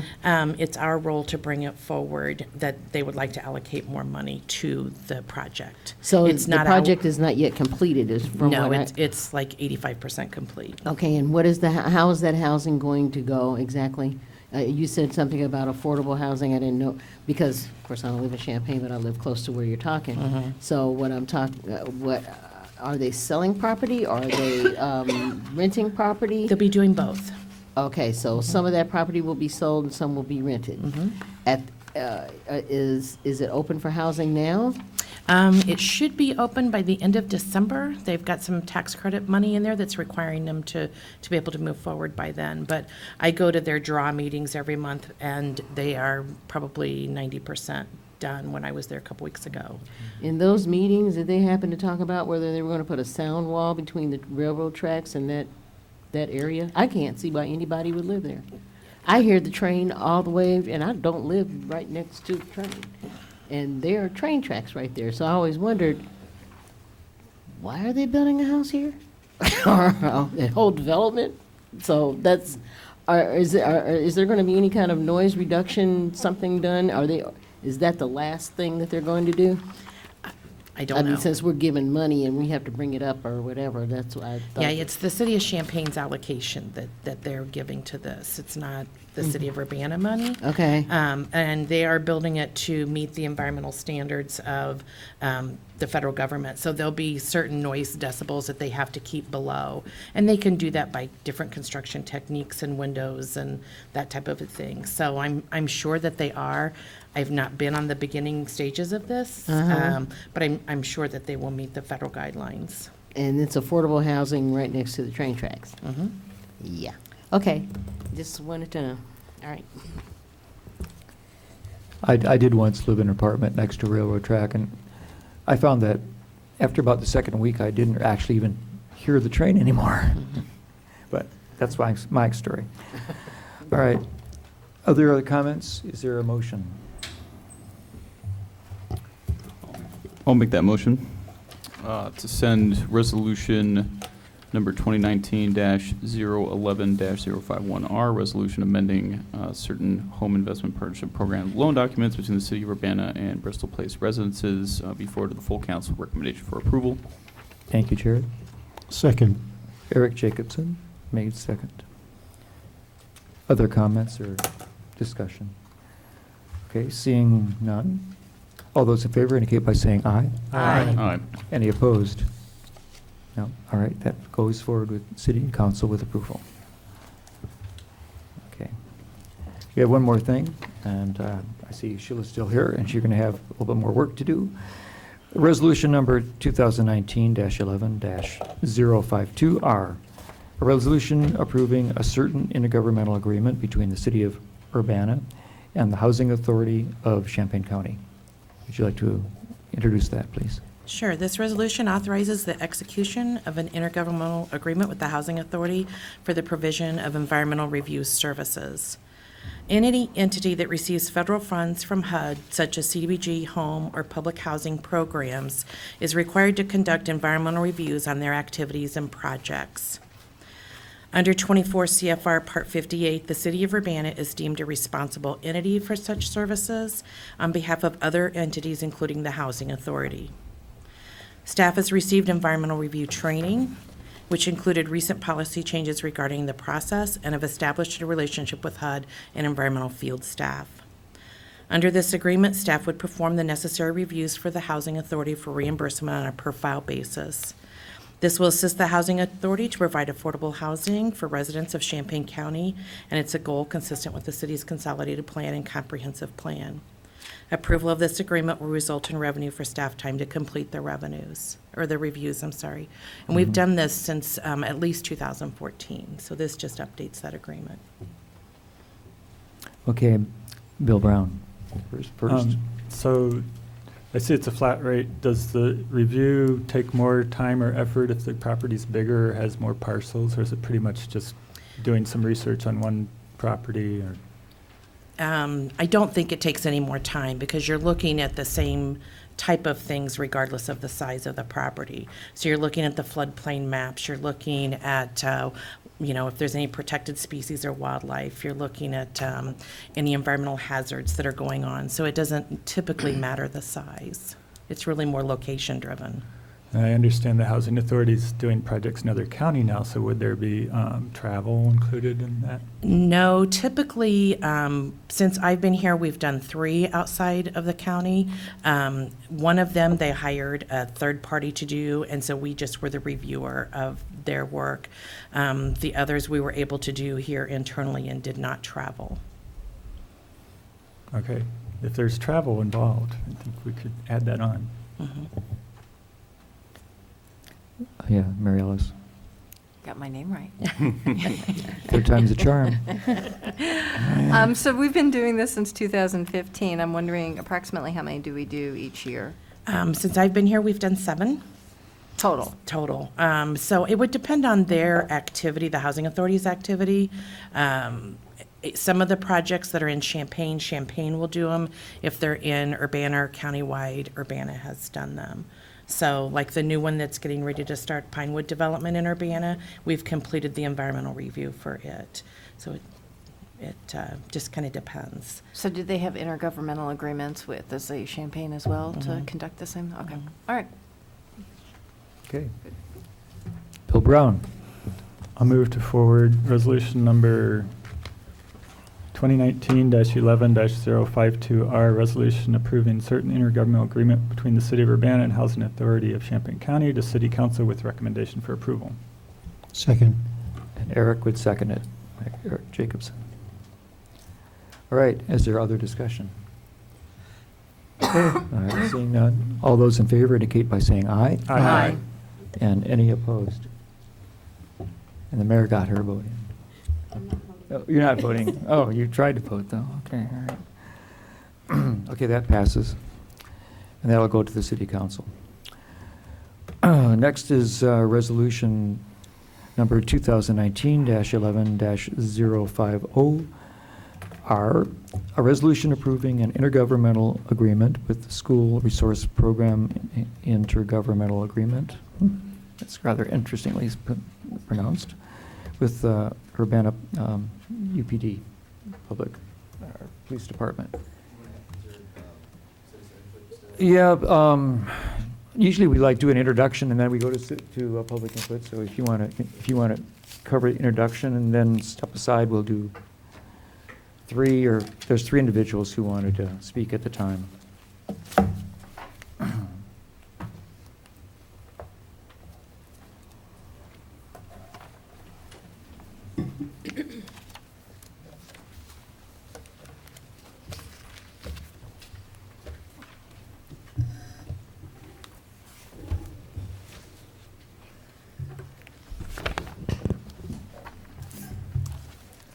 Okay, Chief Seraphin. And? Yes, what is yours? Jennifer Ivy Tatum, Superintendent, Urbana School District. That's right, I should recognize that, I'm That's sorry. okay. So, Mayor, Council, citizens, thank you. I wanted to obviously Dr. Ivy Tatum just introduced herself. Yes. I also, as we go through this, we may ask on other staff to help us. For the police department, we have Deputy Chief Searles and then Officer Michelle Robinson. In addition, in the back, the high school has sent part of their admin team, Julie Blixen, back there. And I also want to make special mention for the Urbana Middle School principal who's here. And his name is Joe Wiemelt, and it's his birthday. Congratulations, Joe. Just how you wanted to celebrate. Yes. He You're on wanted the to spot now. celebrate with all of us. Okay, thank you. Tonight, I'm going to provide a few opening comments, and then we will be able to answer questions and go in with whatever order, I guess, you guys would like. But I want to just start with a couple of items. First of all, I want to stress this is a partnership. And this is not the police department acting alone. This is not the police department doing something without lots of input and back and forth and discussions with the school district. That is why we sit here together tonight in front of you. As I've listened over the last couple of weeks at school board meetings and then again tonight, I understand there are impassioned views on both sides. I will say that having SROs does not mean the removal of other efforts, specifically when it comes to these restorative practices and other structural supports that they have placed in. This isn't one or the other. We're asking you to consider both of these options. And the school resource officer option is obviously the one that we're talking about tonight. The timeline is we've had some discussion about this. I know this isn't the first time that this topic has come before. 15, 18 years ago, this topic came before this council with regards to trying to up SRO coverage. For whatever reason, didn't move forward. I was a new detective at the time, but I'm just letting you know that I know that there has been discussion that has gone on for years on this particular topic. There's been another narrative that has taken root when we had this discussion, and part of that has to do with, for the last 26 years, there's been one halftime SRO, and everything has just been fine, and why now?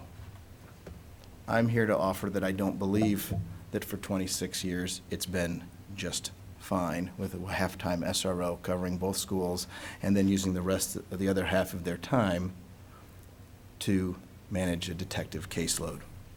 We've had a juvenile investigator who's had to supplement those efforts. We've had other detectives who've supplemented those efforts. We have had patrol officers who have supplemented those efforts.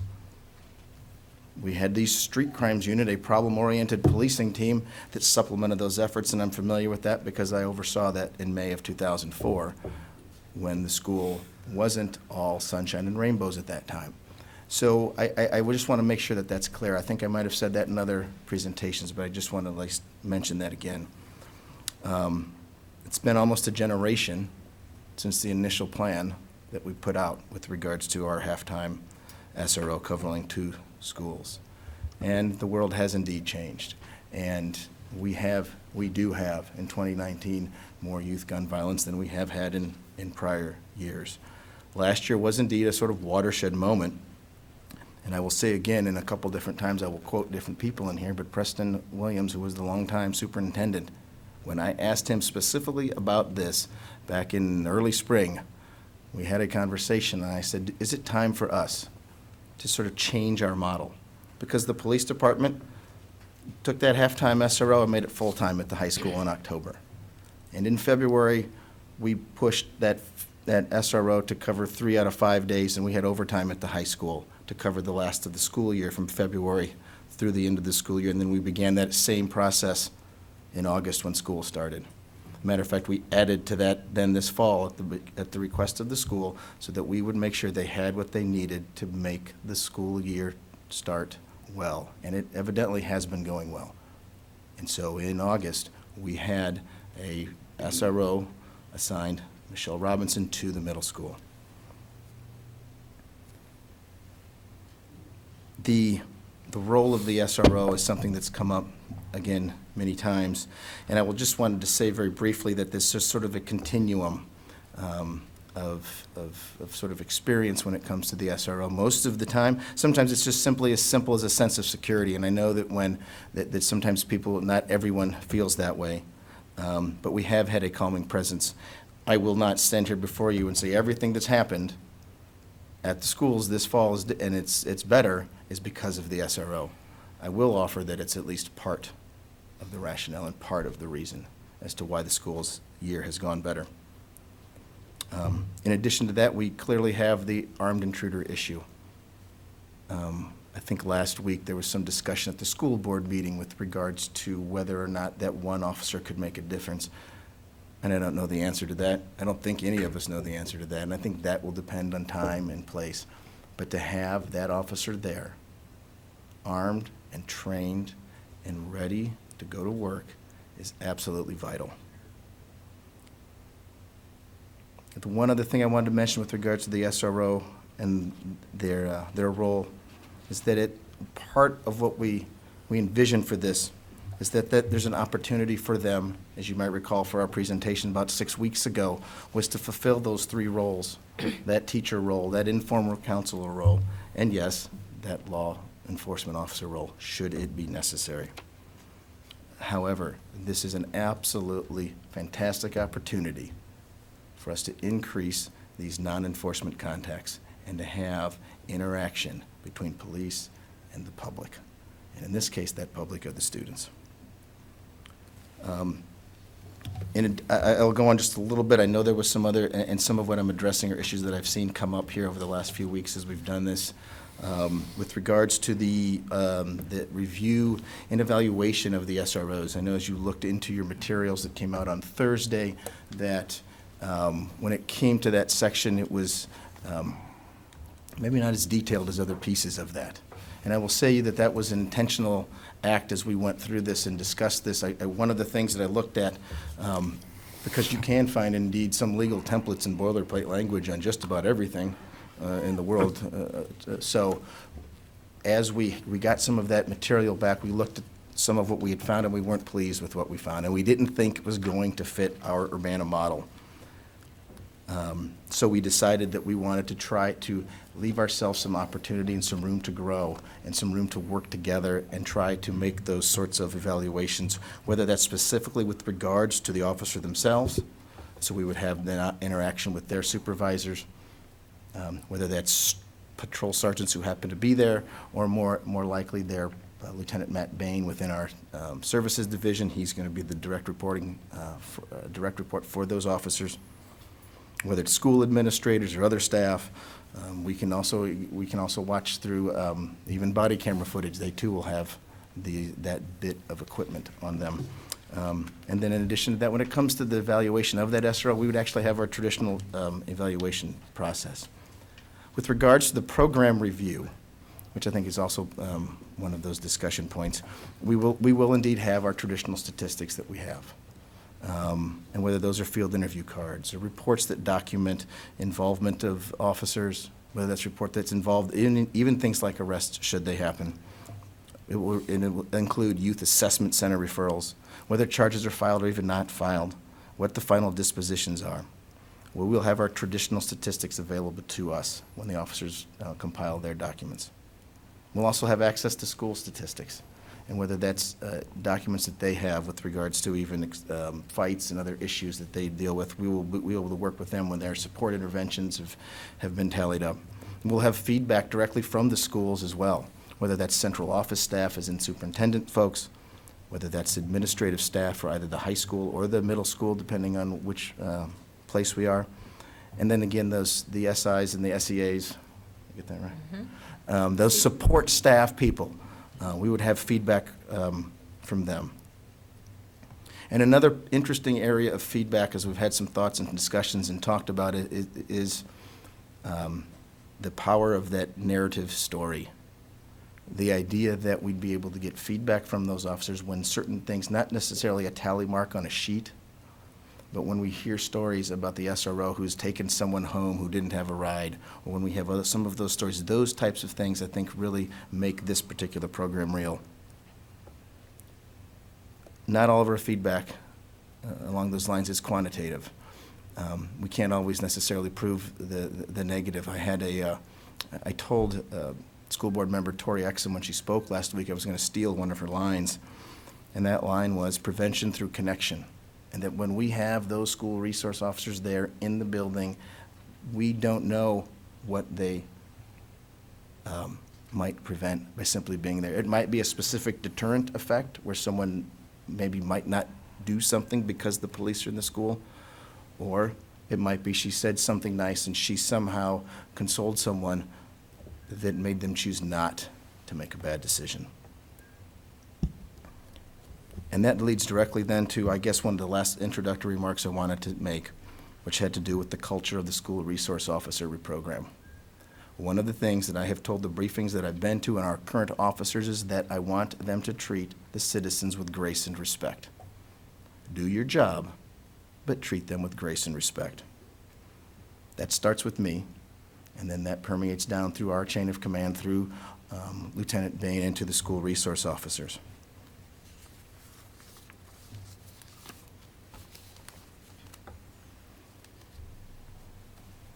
Treating with grace and respect even if they do have to make an arrest, they can still do that. One of the things I wanted to mention, though, that has come up again time and time again, and we did a little bit of quick number work.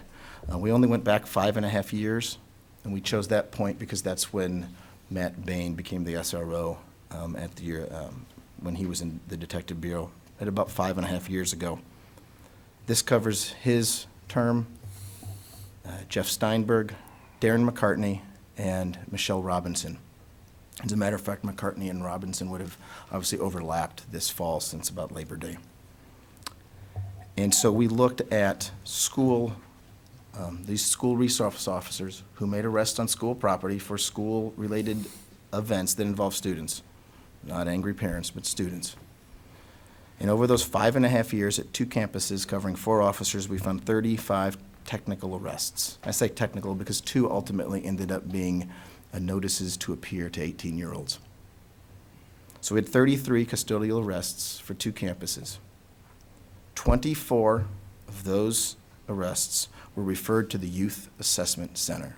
That might have been a direct transport to the Youth Assessment Center. It might have been a trip home with a later referral to the Youth Assessment Center. So that brought us down to 9 other arrests over 5.5 years. Those would have gone to the Juvenile Detention Center. Of those 9, 6 upon their initial screening, which would have allowed for entry either a felony or they had a certain number of points. There's an instrument that guides this.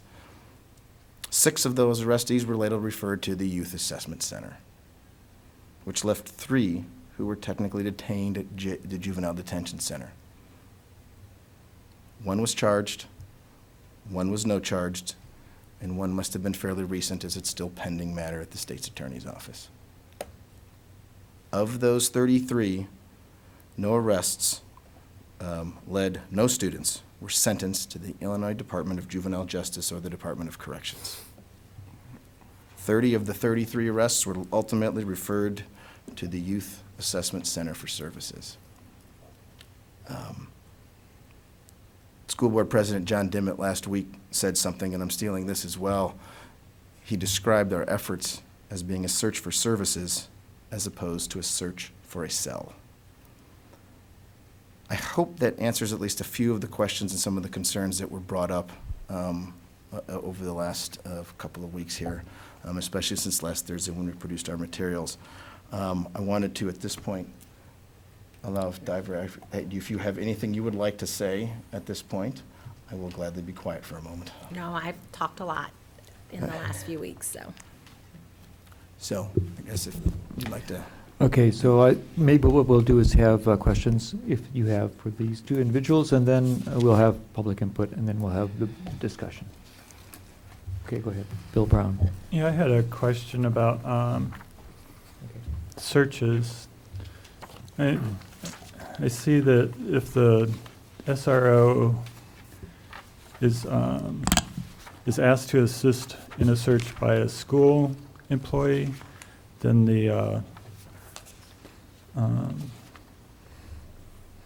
then they follow the district's policy. Also, the standard for search is lower. You don't have to have you don't have to have probable cause. You have reasonable suspicion. So I'm wondering if they find something during that search, because it's a school, because they're asked by the school member and have this lower standard of suspicion, would that be admissible in a criminal court then? It seems like it wouldn't be a criminal search anymore. It would just be used for disciplinary matters. Is that right? Generally speaking, I would say it might depend on what it is that was found. So I think, yes, there is. So there is a lesser expectation of privacy in certain areas. That's why when people go to airports, you turn in your pockets and get your bags also and can be searched. In certain instances, there's a lesser expectation of privacy within it when it comes to searching. So I would offer up, I guess it would depend on what it is. If there's a gun, that might be different than if it's a small amount of cannabis that the school would like to address to their disciplinary. And if the school, the person from the school hadn't asked you to search, then you would need the higher standard. If you just wanted to do the search on your own, you'd have to have probable cause, even though you're in the school. Is that right? Well, the school officer, the school resource officer would technically be and I think it's actually mentioned in here in some of the language that they would be part of the school staff. They would be part of the search, yes, in the presence of a school administrator participating with that.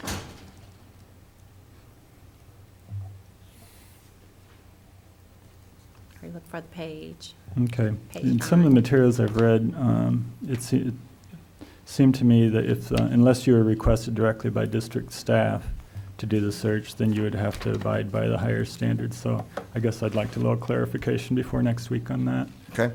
And then I noticed in the budget amendment, there's a slight increase for the risk management. Is that just based on number of officers, or is that based on some increased risk because we're going to have SROs? Is the risk any different? Maybe that's a question for Elizabeth. Is that just a flat amount based on the officers? Actually, it's a percentage of salary that's based on our work Okay. comp premiums. Doesn't have anything to do with the job description or anything like that?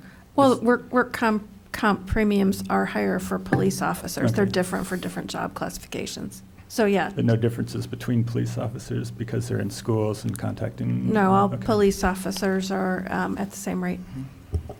Okay, I think that's my only two questions. I will have some discussion items later. All right, and Dean? Yes. Dean Hazen. I just wanted to make a statement to Jennifer Ivory Tatum. Did I say it right? Yes. Okay.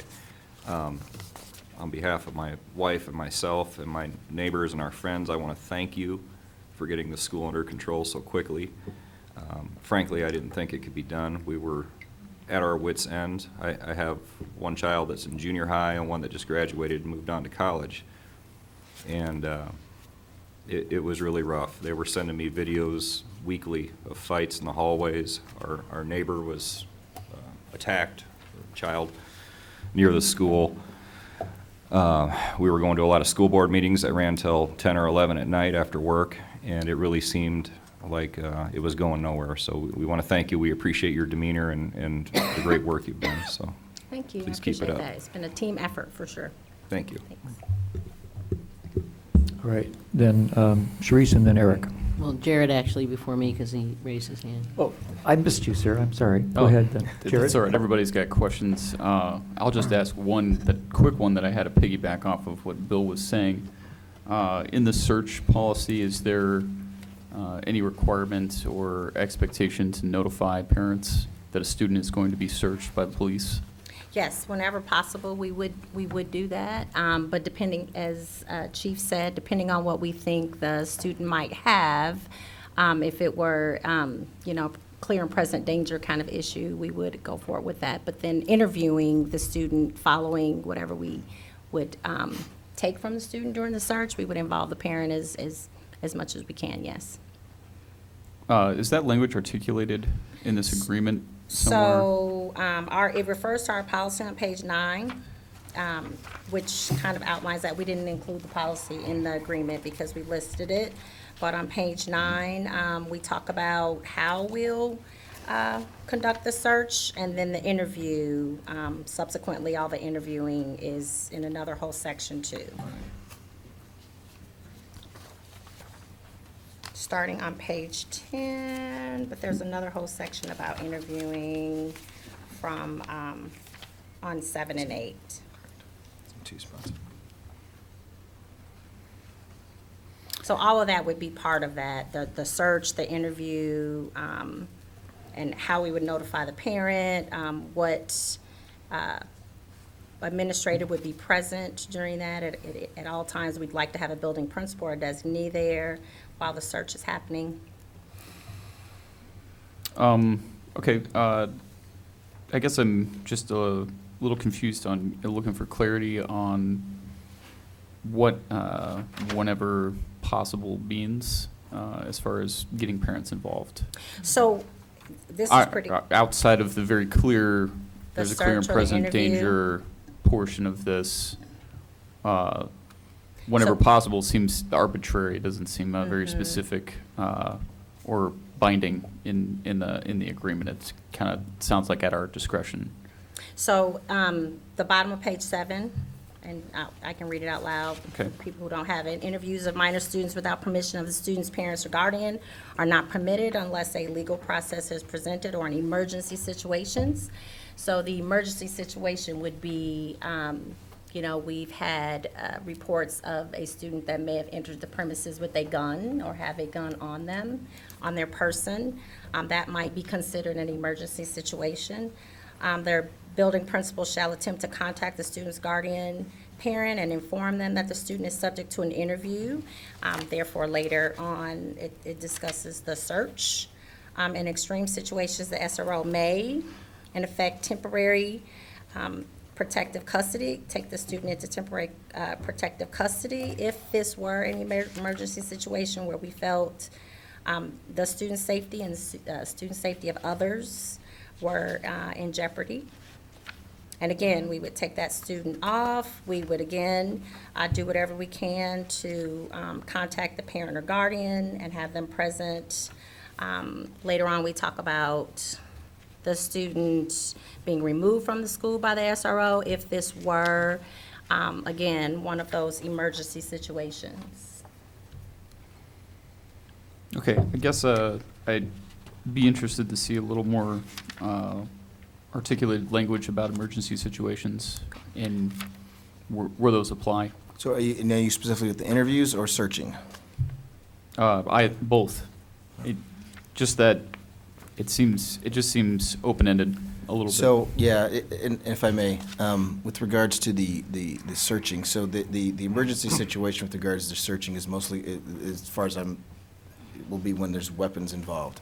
And so that's when we've had those, if we've had those particular issues, that student X, student Y, student Z has brought something into school, and the officers were to go to approach, we get maybe multiple reports, or there's a bulge in the sweatshirt or whatnot. Those are the types of things, and then we would want them to act. And with regards to interviewing without the parental consent, sometimes we've had issues, unfortunately, where we've had parents or guardians who were indeed, and unfortunately, the suspect or the perpetrator that we had to conduct some interviews and in certain abusive situations. So in those, with regards to, I guess, interviewing, that's how I might classify one of the emergency situations. Can we put language about that into this agreement to specify that that's what we're referring to A weapon. in either situation? Sure. I'm gonna let the city attorney answer that. Unfortunately, in agreements like this, one cannot address every single possible situation that might be envisioned. Because when you do, that suggests in interpreting an agreement that situations that are not listed are not included. That's why you often see in agreements, when it deals with conduct, where reasonably possible or to the extent possible type language. I think what our chief is really saying is these types of measures will be, which has raised some concern, will be taken where there appears to be, a rational being would conclude that there is an immediate threat to human life, health, or safety and possibly extreme danger to property, though the latter is less of a concern in this situation. So you can't, in an agreement like this and others similar to this, expect to find every single situation. At some point, you have to decide, can you trust the folks in the school, the SRO in our case, in this context of this agreement, to act rationally, with dignity, and with grace. I mean, that's a policy decision on your part. Okay, I understand that need, Jim. I guess in the situation of this particular search where we're not going to be telling parents ahead of the search, we're talking about a very specific situation, though. I don't think there's a lot of, I don't see the harm in at least adding the language to it. Maybe not necessarily eliminating in emergency situations, but clearly articulating that this is the only situation that we can reasonably foresee being used in this situation. I think if we do that, we could say something like, and I put this in various contracts, for example. Sure. Right, or. For example. Such and such, but not necessarily limited to. So there are ways, depending on what it is specifically you would like to put in it. And I have to leave it to our chief and our superintendent, Jennifer. Yes. Jennifer, to decide whether they want. I worked with the chief on drafting the original draft of this agreement, so I'm happy to put in whatever they want me to put in. I can talk to our attorneys, but I'm fine with us adding such as, Sure. because our interpretation is that is the emergency situation. I think it would just be helpful to articulate those things. Sure. In both of those situations. I'll save the rest of my questions. Very good. Okay, so who was next? And yes, Sharice. I was just wondering, will the SRO, because I did watch the school board meeting as much as possible as I could, and I know that children, in particularly at the middle school age, are ignorant about a lot of different laws, and I'm finding that they're very ignorant at the high school level as well. What I wanted to know is, does the SRO at any time during the school year, maybe at the beginning, maybe at the end, I don't know, engage in some kind of educational forum where they have, eighth grade assemblies, assemblies of sorts to inform kids, these are the things that you don't want to do. These are the things that can get you in trouble, no matter how small you may think it is. But these are, are there any kind of forums like that where the SRO can actually hold some kind of assembly to educate the children about sexting, for example, Sure. or something like that? And because a lot of kids don't know, no, you can't send pictures of your bum across, that's child porn. They don't know that. So I was just wondering if anything like that would fall under what the SRO might do. So one of our biggest goals is education. So you really kind of hit that nail on the head there is we did not do, because Michelle started Officer Robinson after school had started, the ideal time to do that would be the beginning of the year, right? And Dr. Wemel could speak to this and how he'd like to do this, but we typically would probably do like a grade level, sixth graders together, seventh graders, eighth graders. Social media is the bane of our existence at the middle school level. And so I think having some discussions around, what is appropriate on social media, that is a huge piece, I think, of the educational role. I know Officer Robinson deals a lot right now with social media. I don't want to say daily, but I'm sure I know it is a big part of what she's doing. And it is education. sharing pictures that shouldn't be shared across social media. I think young people don't realize, in the heat of the moment, some of the things they're doing and the choices that they're making. So that is definitely, and I know you're speaking to middle school, but our high school students could benefit from some of those educational conversations as well. And I think even just some of the things in the community, I think a lot of our young people don't realize the consequences for some of the decisions and choices that they make. And having our school resource officer explain those in a non-threatening way. And of course, we use positive behavior intervention supports, not giving students ideas of things to do, but just sharing these are things that you should not do, or making sure that they know that if they're thinking of those kind of things, or if those things have happened, that the school resource officer is a person that they can come to and connect with. I know sometimes students may be being cyberbullied or intimidated via social media, and we want them to be able to approach our SRO and say, this is happening, please help me. So I think all of that is part of that educational component. So we did not do that when Officer Robinson started, because we were, we were not quite sure if she was gonna be there forever, or piloting, or what was gonna happen. But that definitely is the plan moving forward at both levels, not just middle school. Is that also something that's reflected in the agreement? So one of the goals that at the the very SRO will be beginning- doing something to that effect? I know Not that as there's clearly there's as- been some disagreement, people thinking that, well, the SRO isn't an educator, the SRO, shouldn't be doing this. counselor. And you're not a counselor, blah, blah, blah. But if you've not worked in the education system, and I have, what I have found is that children, when they don't know, they will do anything, and they really want that structure. And nowadays, they really need that structure. And I have found, in my experience at least, that if there is not consequences listed, honestly, to say, this is what will happen if you do this, blah, blah, blah, blah. Oftentimes, children will not have any consequences. They don't even think about them. At least it gives you something to think about. When I was in junior high, I didn't want to fight. I didn't want to get any fights because I might get kicked out of school, or I might get suspended, and then I have to deal with my mama. Well, children nowadays don't have fear of mother like they used to.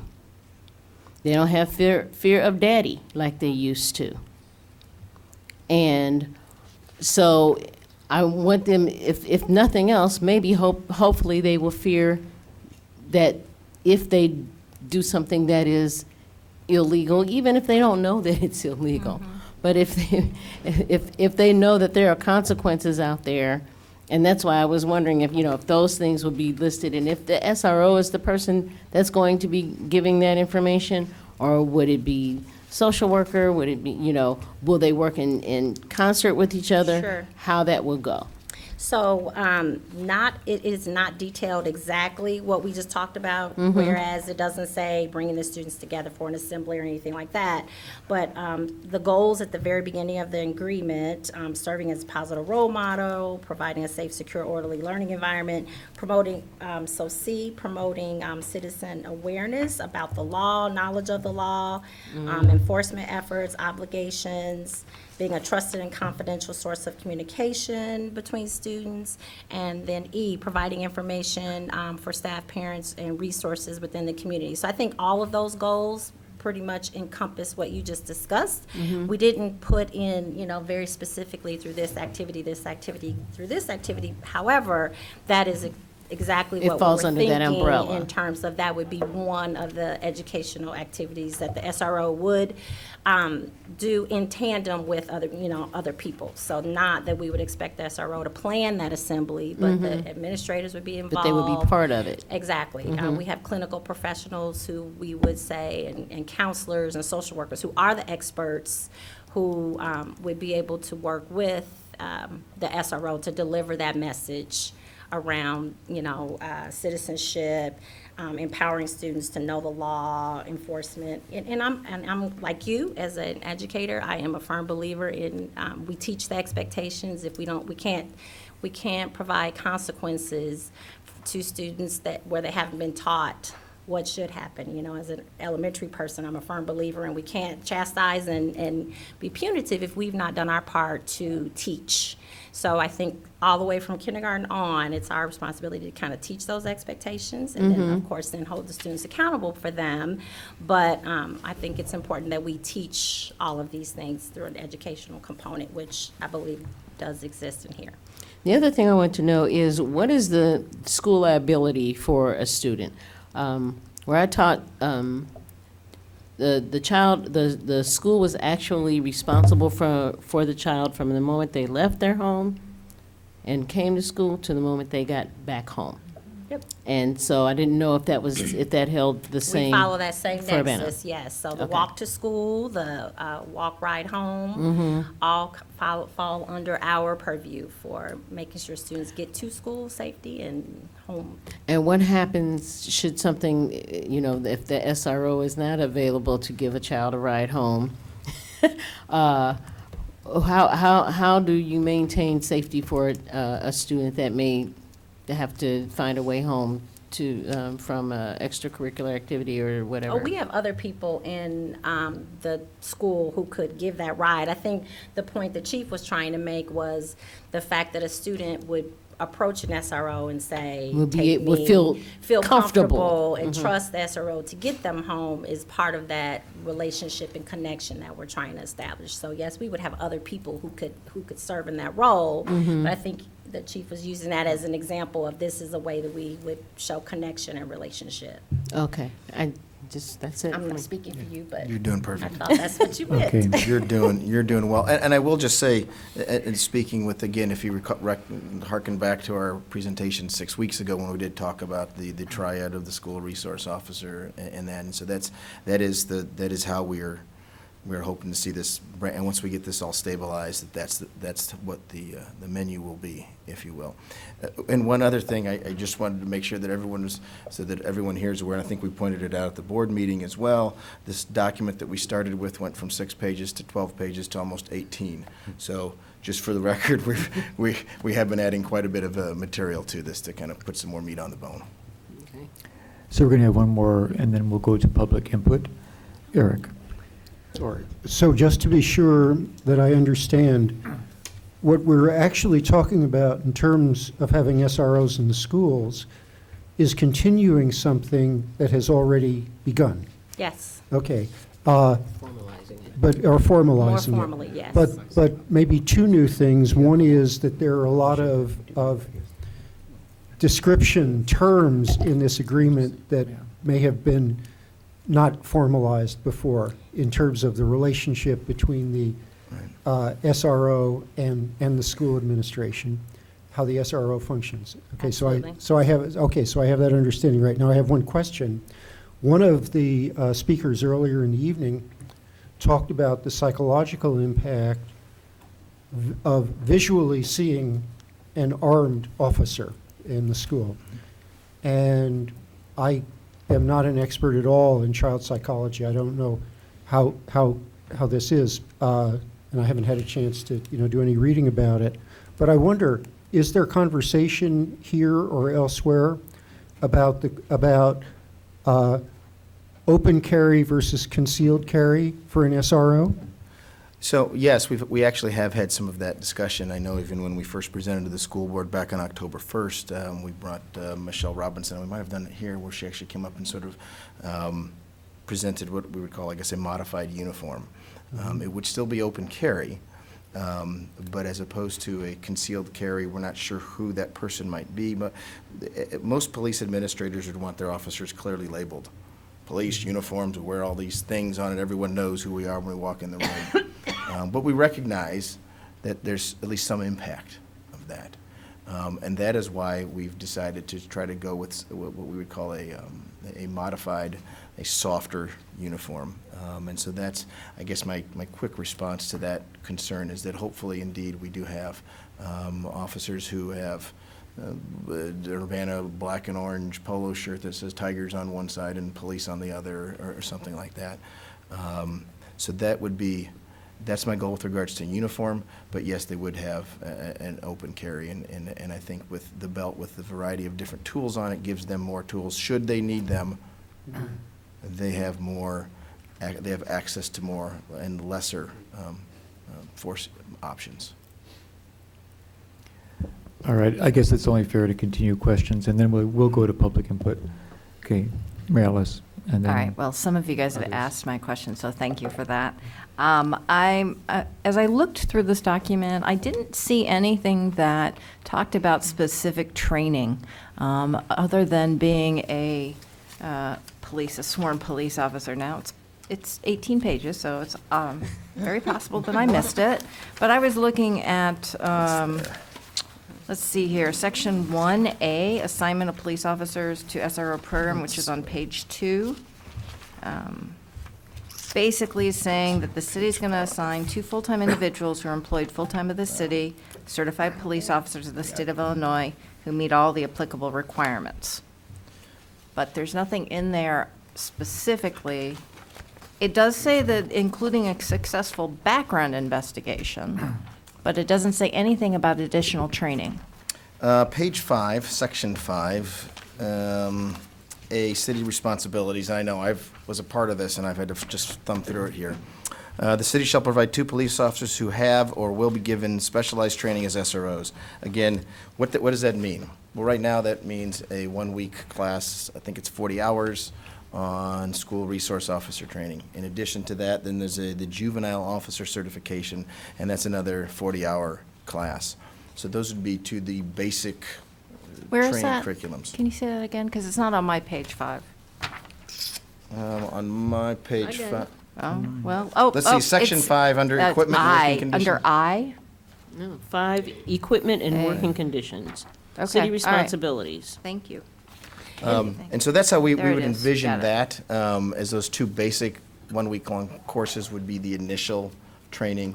Beyond that, there would even be, I know there's opportunities that the NASRO has I think it's a 24-hour, 3-day advanced class, and I will never underestimate the value of the field training program. So when we have a new officer, we hire them, they don't graduate from the academy and we turn them loose, they go spend 4 to 5 months riding with someone else.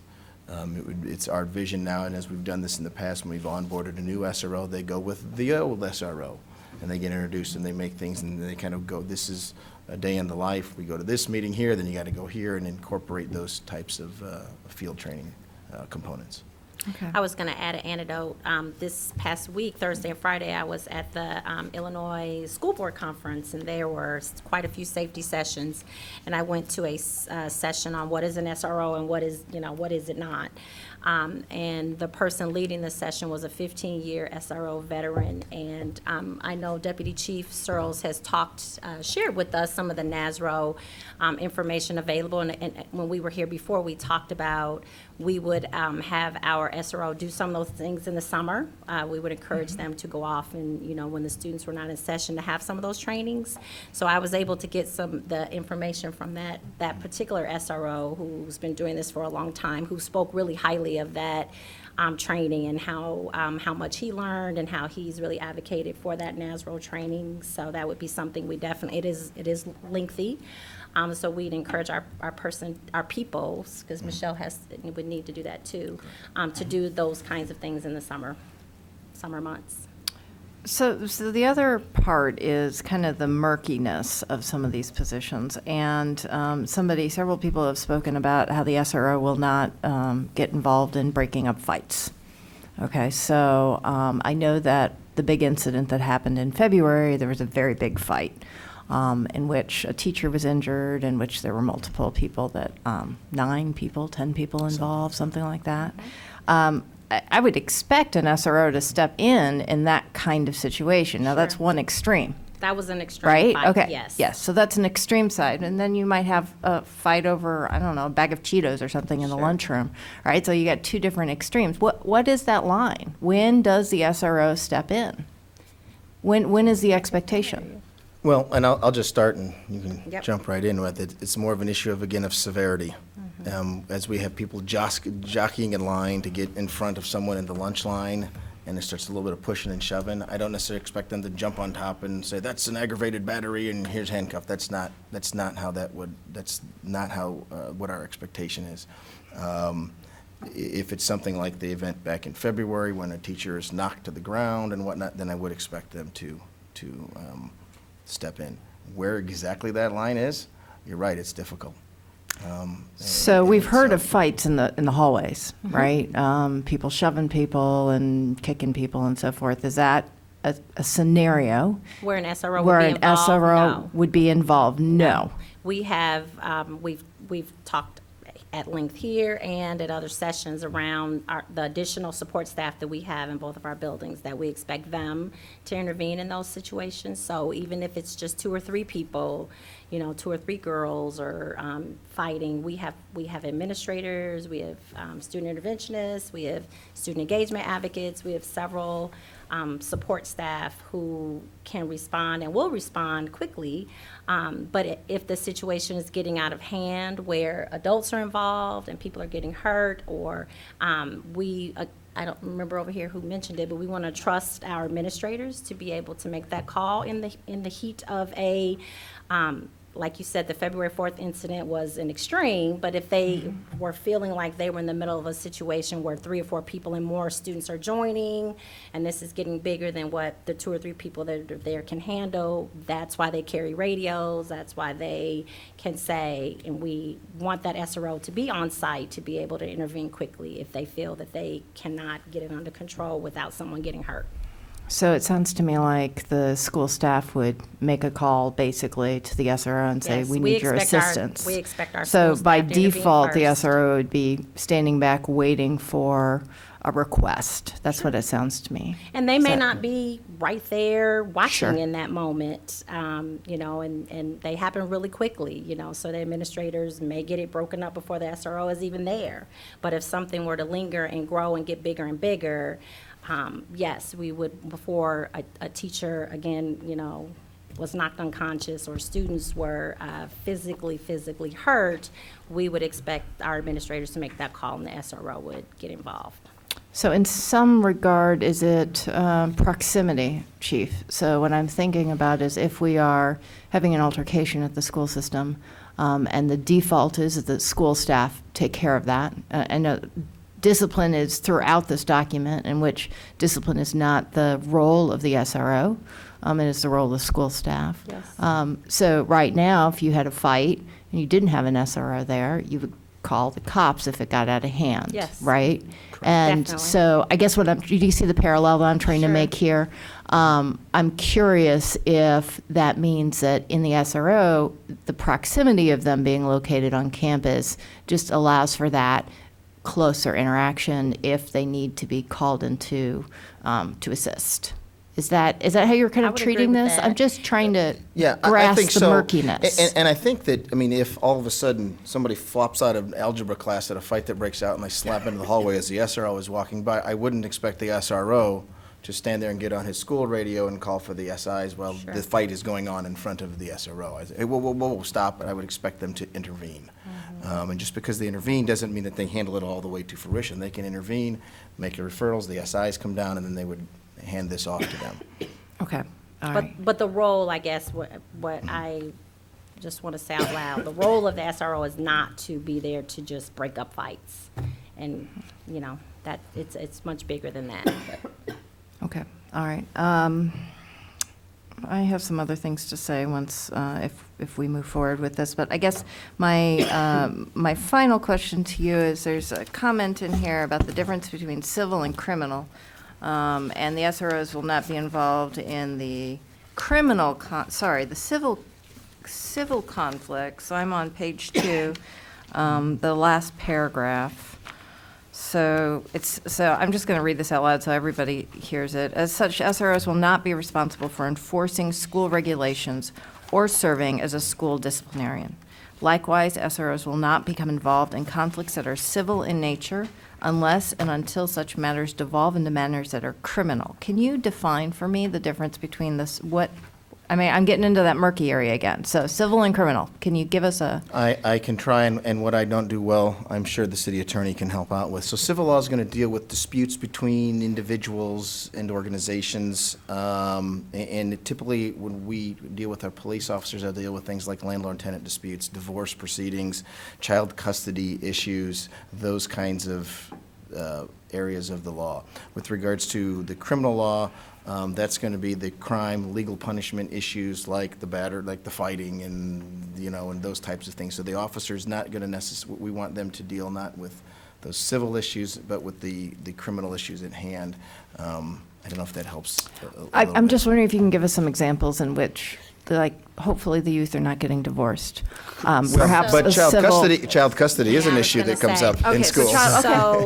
So we have a lot of parental right discussions. So a parent may come up and say, my child just called me from third hour and said that his mother was here to see him and she's not allowed to have contact with him, and I have an order of protection, or I have some papers on file that say she's not supposed to have any contact. And so the parent, the other parent might go to the SRO and say, can you do something with this? Because I know she's in the building, go arrest her, she's not supposed to be here. So that would be something that is civil. We keep those papers on file, so we know, and parents are responsible for bringing us when they have orders of protection or if they are custodial things happening between families, and then we basically intervene in those at the beginning level. Now, if that were to get out of hand and those two parents then got into some kind of altercation or something like that, that's different. But if it is just a serving paperwork, or we had this happen in centralized registration, actually. We had a parent who came to register, and then the mother came to register, and they were not happy that they were both there, and I stepped in and the administrator stepped in, and we talked to both parents and we settled it in the office. So that isn't something that we would expect the SRO to break up. Okay. Unless it rises to the Again, level that's of the an sentence altercation or something like that. unless it turns into something more criminal in nature. Is Okay. that a good example? Yes, it's Okay. a great example. Thank you. I wanted to ask a question relating to that. So if there's an altercation, there's 2 students or 3 students and they're fighting, who then has the authority to put hands on the student to break them or separate them? Is that a civil or an administrative, or is it a police action? We have people in our building who are trained, to put hands on students, and we do not want people who haven't had that therapeutic crisis training to be restraining or touching students, because there's a very specific way that we intervene in those situations so as not to escalate the situation. So there are several people at both campuses. We keep a list, so all the staff and all the administrative team members know who has that training and who does not. So people who have that training, they're kind of trained basically to respond first and be on site be there quickly, so they can be the people to break those situations up. So that remains something that the school takes care of, not the SRO officer? Yes. All right. Okay, are we, Bill Brown? Yeah, I know Section 7 with standing operating procedures outlines what will eventually be written procedures that you'll develop over some time period. Do you think that would take 6 months or a year to develop this set of standard operating procedures, or less than that? I hope not. I think it will be less than that, and I do, yes, and when that becomes, when we get that developed as part of our policy, then I would. You can make it absolutely, public we would for, put that on in the, interest of we would absolutely transparency, we can put it on our website. With all the Okay. rest of them, yes, sir. Thanks. All right, are we pretty much ready then to engage? Oh, Jared, do you want to do a couple more questions? You asked about that. Yes. I do, thanks. I could save and do another round if we want to take public input. All right, do you want to do some public input now? We've had people waiting patiently, so we've got 3. All right, then we'll go back to some more questions. So it might be then that if you would sit in the chairs, we'll have to have public come up again. We will wait. Thank you. Don't go far. Don't go far. Okay, so 3 people asked to be able to speak at the time, and so I'll call you forth. Linda Reynolds. Are you still here, Linda? Okay. Philippe Manchot.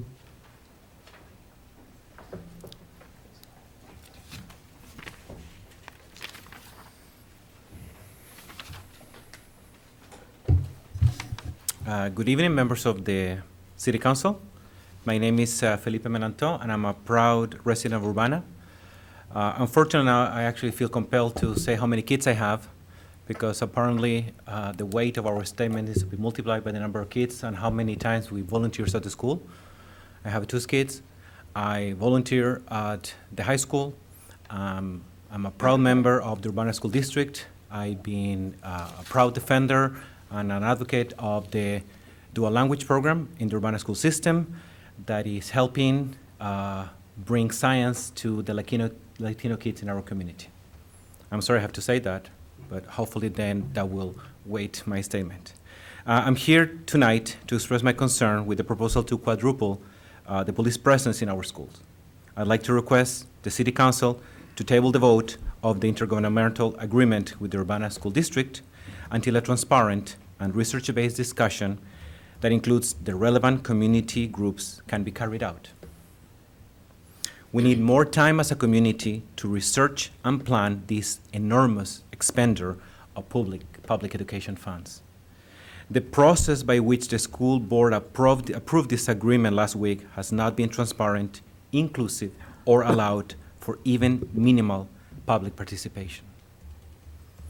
The 17-page, apparently now it's 18, intergovernmental agreement regarding the addition of SROs was not released to the public until after the Board of Education voted to approve it.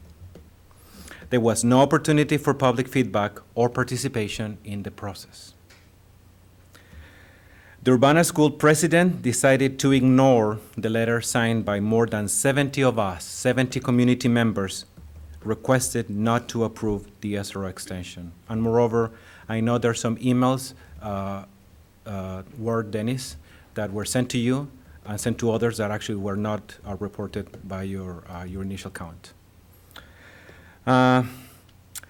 These, not yours, these don't look like good faith actions to me. This is clearly a controversial issue, and as it happens in rare occasions, the Urbana School Board was divided in their decision. They marginally approved this agreement by a narrow 4-3 vote. I'm grateful to board members Ann Hall, Peggy Patton, and Ruth Ann Fisher, who had the courage to dissent and voted against this agreement. The school board decision process has been a disservice to the people of Urbana. And while the City Council is in no way responsible for the poor governance of another government body, the Council is now in a position to either continue this hastily, secretive, and exclusionary approach or to rectify it. Bad process is not a major concern when the issues are minors or the solutions are obvious. But this is not a minor issue, and the solutions are not obvious. Indeed, there's a body of peer-reviewed research that unequivocally states that SROs do not make our schools safer. This comes instead from building positive school culture through positive relationships. While many SROs can serve this purpose, and we have heard time and time again that they do, and they have our the most respect from the community, so can other positions. Other positions that come at a substantially lower cost. We know that SROs are helping their community, they're giving rights, they're helping with issues of poverty, they're even marrying some of the students. But so others, adults, can do it at positions that have a lower cost. I would also like to know how this spending will be evaluated for effectiveness, how future security needs will be determined, what kind of community oversight this would have, what measures will be put in place to ensure that my tax dollars aren't further contributed to the school-to-prison pipeline. I would also like to add I'm certainly not a legal expert, that the school works and acts as loco parentis. So the school has, and the school administrators, they act as their parents while the kids are in school. This is in regards to all of the search procedures that you were discussing earlier. I also understand that the city is in need of support and of some financial support, and that this agreement could alleviate some of that financial pressure. However, I like to remind the City Council that all of us are Urbana. We're just one community. I therefore would like to ask the City Council to consider instead the moral decision of what is best for the whole community, and not just for one government body. Finally, I urge the City Council to table this vote until issues of accountability, transparency, participation, and inclusion have been incorporated into this process before a vote is taken and not after. Thank you for your service to our community.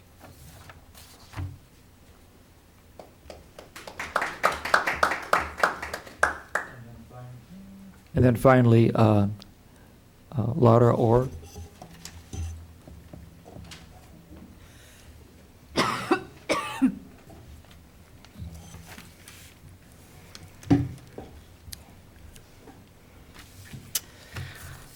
Hello, good evening. My name is Laura Orr. I too am an Urbana School District parent. I'm an Urbana alum, and I'm an active longtime community member here. So last Tuesday, we saw the vote by the school board, which in my opinion felt rushed and did not include engagement with stakeholders and consider research in a serious manner. So I'm here tonight to urge the City Council to refrain from doing the same thing less than a week later. We need to wait until issues of accountability, transparency, participation, and inclusion have been incorporated into the process. I now present to the Council just a few reasons we have to convince this delay in voting. So Urbana schools have employed an SRO since 1993. And I was encouraged tonight to hear that we've at least collected 5 years of data that was shared. But I ask, why not 20? That's over 20 years of potential data to look at to inform this critical decision. So where is this data? So why is this not in front of us right now? Why is this not the center of the current IGA and accountability tactics moving forward? So given the lack of attention to this wealth of data, then I assume it has not been tracked. And if that is the case, how do we plan to proceed in tracking this in these future hires? Additionally, we have already temporarily increased our SRO presence in the schools, as stated by other people here tonight. Has this presence actually caused a measurable change?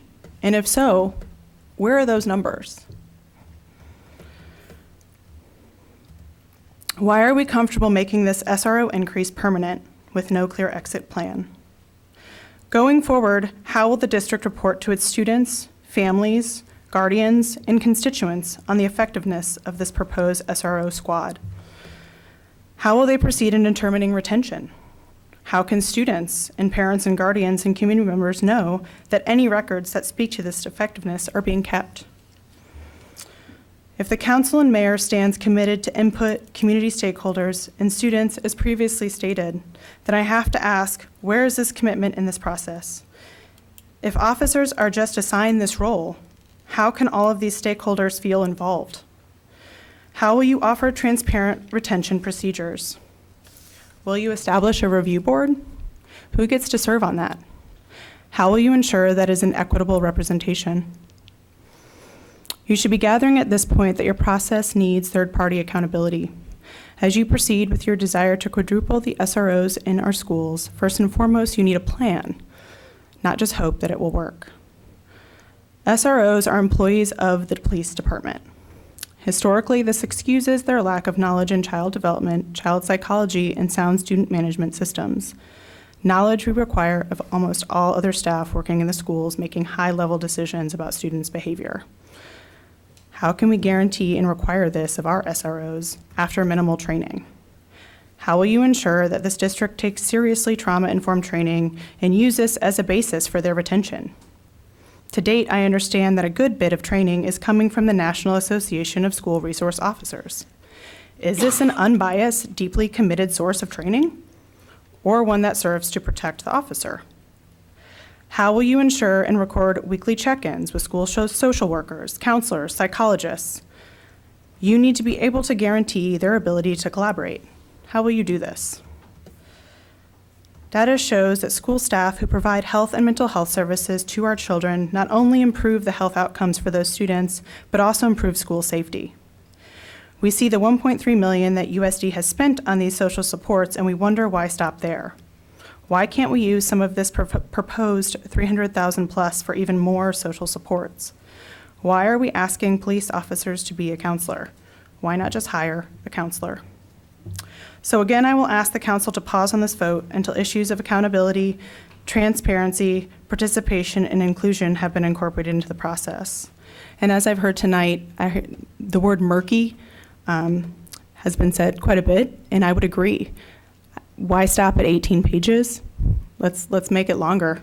Let's do it. Let's clarify. Let's be accountable. Thank you for your time.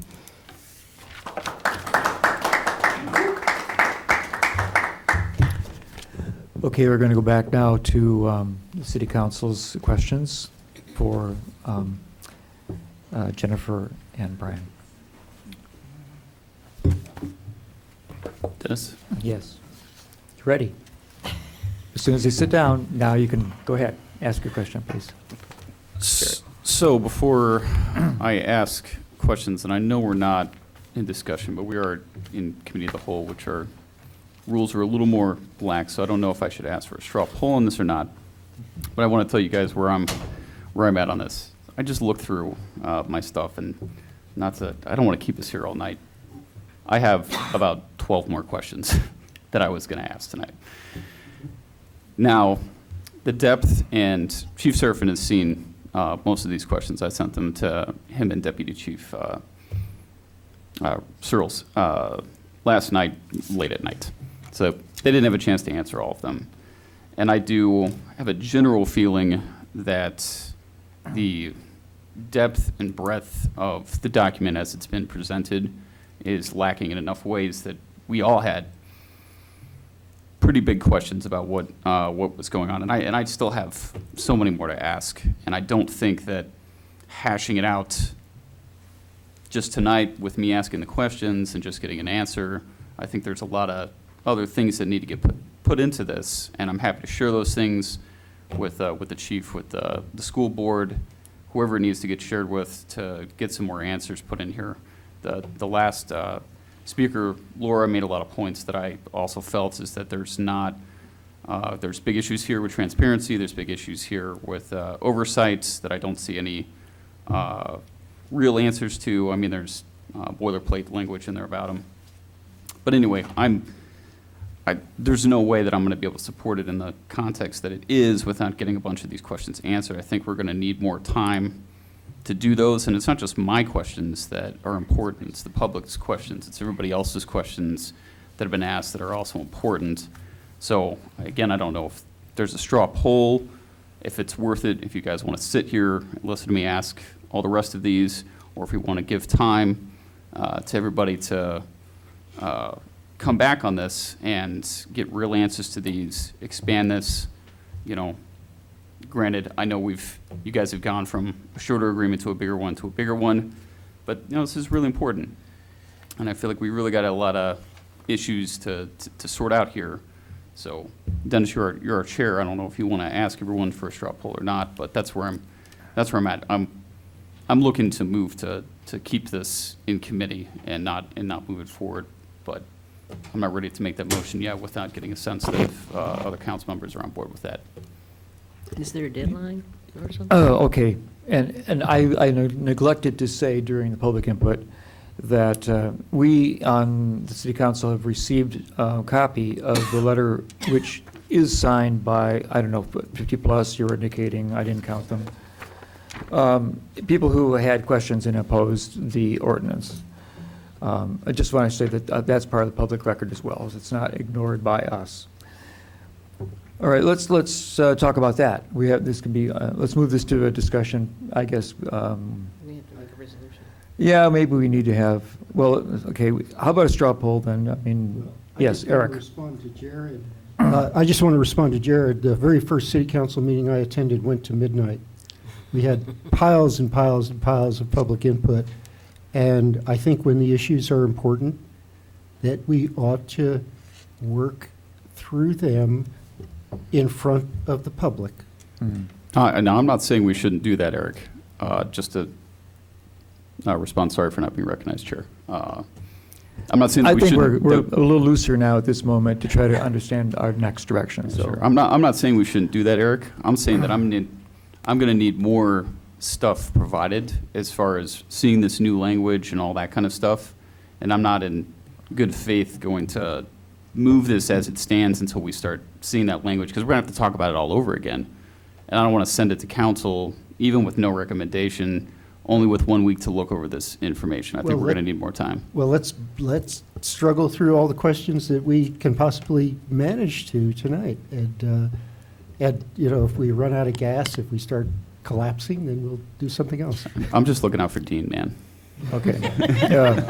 Right, we have Some of us we go have to at work least very early. half an hour here. We can continue to discuss and ask questions, and we have the.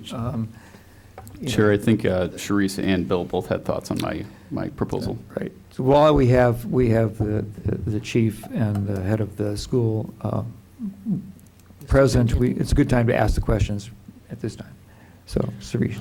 I just wanted to know if there is some kind of deadline for us to approve or disapprove or move Take for a a step. resolution. Is there any deadline set? How long are we allowed to consider this, the question itself? The resolution? I suppose you could consider it as long as you necessarily want, just so you, but we have it indeed at this point been providing, I mean, there's a financial impact at some point, so we have what, again, and I will just say this real fast sometimes just so that people, and there's 58 funded bodies, and so we pluck them out to do different jobs, and so that pool of available patrolman officers goes down as we continue to pull them to do different things. So right now, we have one pulled out for that middle school SRO position. Right. With the hope being that we would be able to move forward on this. So my other question then is this, because I keep hearing input, and they say quadrupling. We're not. Does the quadruple mean the simple fact that we have an SRO that's gone from being part-time to full-time SROs?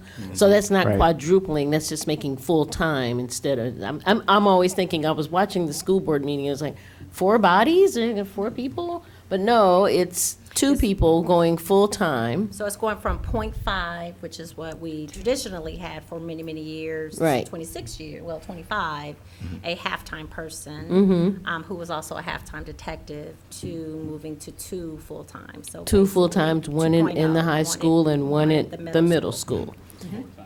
Okay, and that's I can Yeah. do that simple math. Yeah. I just wanted to, I know I'm not good at math, but 4 times the service in 4 the times, community. yeah. So, and you've had 2 full-time people at the middle school. You've had one at the middle school, one at the high school since the beginning of the school year.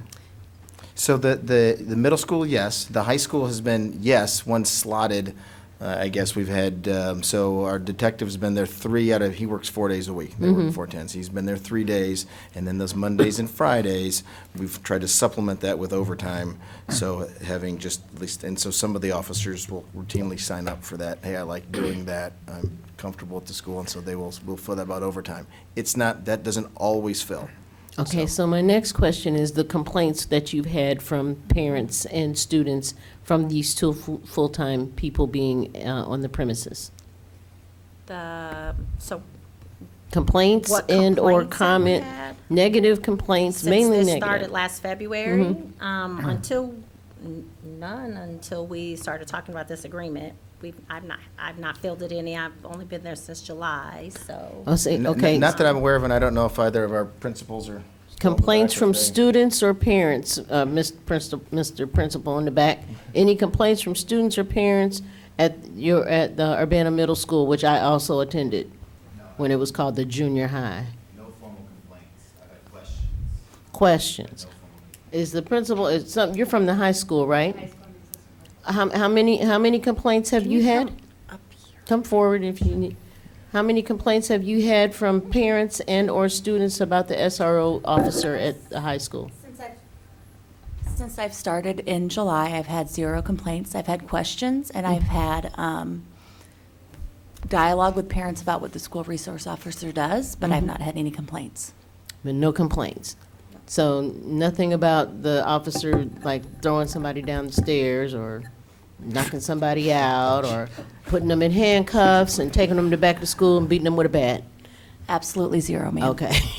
I really want to understand, because I've heard some, watching the comments on the school board meeting, it was made to sound as if this was we were going back to the 1920s and Red Summer or something, and I just want to make sure that I would not be speaking out of school right now, no pun intended, to say that the SROs have been, on the whole, or mostly, at least a stabilizing force disciplinary-wise at the middle school and the high school. Well, not this, yeah, they don't deal. Well, no, because, see, one of the issues I know that had to do with there being SROs in the first place was the lack Was of. a result of a discipline Right. issue, sure. So on some level, there has to have been some type of stabilizing force due to the presence of an SRO officer. So instead of saying discipline, I'd use the phrase stabilizing culture and climate, because I would say we have a much more positive culture and climate in both buildings. And again, not completely in part to having 2 full-time SROs, but as a. Yeah, but you wouldn't have that if you had 1,000 counselors there either, or 5. I mean, when I went to high school, it was hall monitors. Sure. And We have those too. Okay, we had 3 of them, and they didn't play. Okay, so I'm just saying, on some level, there has been some stability, some stabilizing reinforcement there, some kind of way, so that kids apparently, or maybe not so apparently, but seem to feel more safe and capable of going to school and not feeling in fear of something. Or I would imagine there would be some parental complaints or even student complaints from either of those institutions. Oh, somebody keeps shaking his head. Sweetie, you haven't been to school in a long time. Because, trust me, babies will complain. They complain about you looking at them wrong. So right now, let's talking make about sure the we're- monitors, we have. We're not arguing with I'm not trying anybody. I'm not trying to argue with anybody, but I am trying to state a fact and not something that's just my perspective or my opinion. If I really do feel that if there was some issue, and especially with my experience with teenagers, period, there would be complaints. There would be plenty of complaints. And there not having been any, it just makes me believe that on some level there has been some kind of stability put in there, even if it's, and I'm not saying that it's just the SRO officer. It could be that everybody decided to come back with a different attitude than what was going on this time last year. But it could be that, the children that were an issue last year aren't there this year. There could be a lot of different reasons, but I don't think that having an SRO there on the premises has been a negative one. a negative issue. And I can see we're now debating as a committee, and maybe what we should do is continue to try to ask the questions, and then we can have time for internal discussion. Keith, or Don?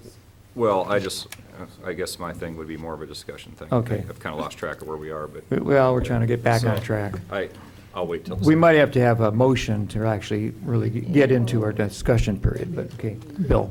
I would like to address Jared's concerns about process and what we can accomplish tonight. I think,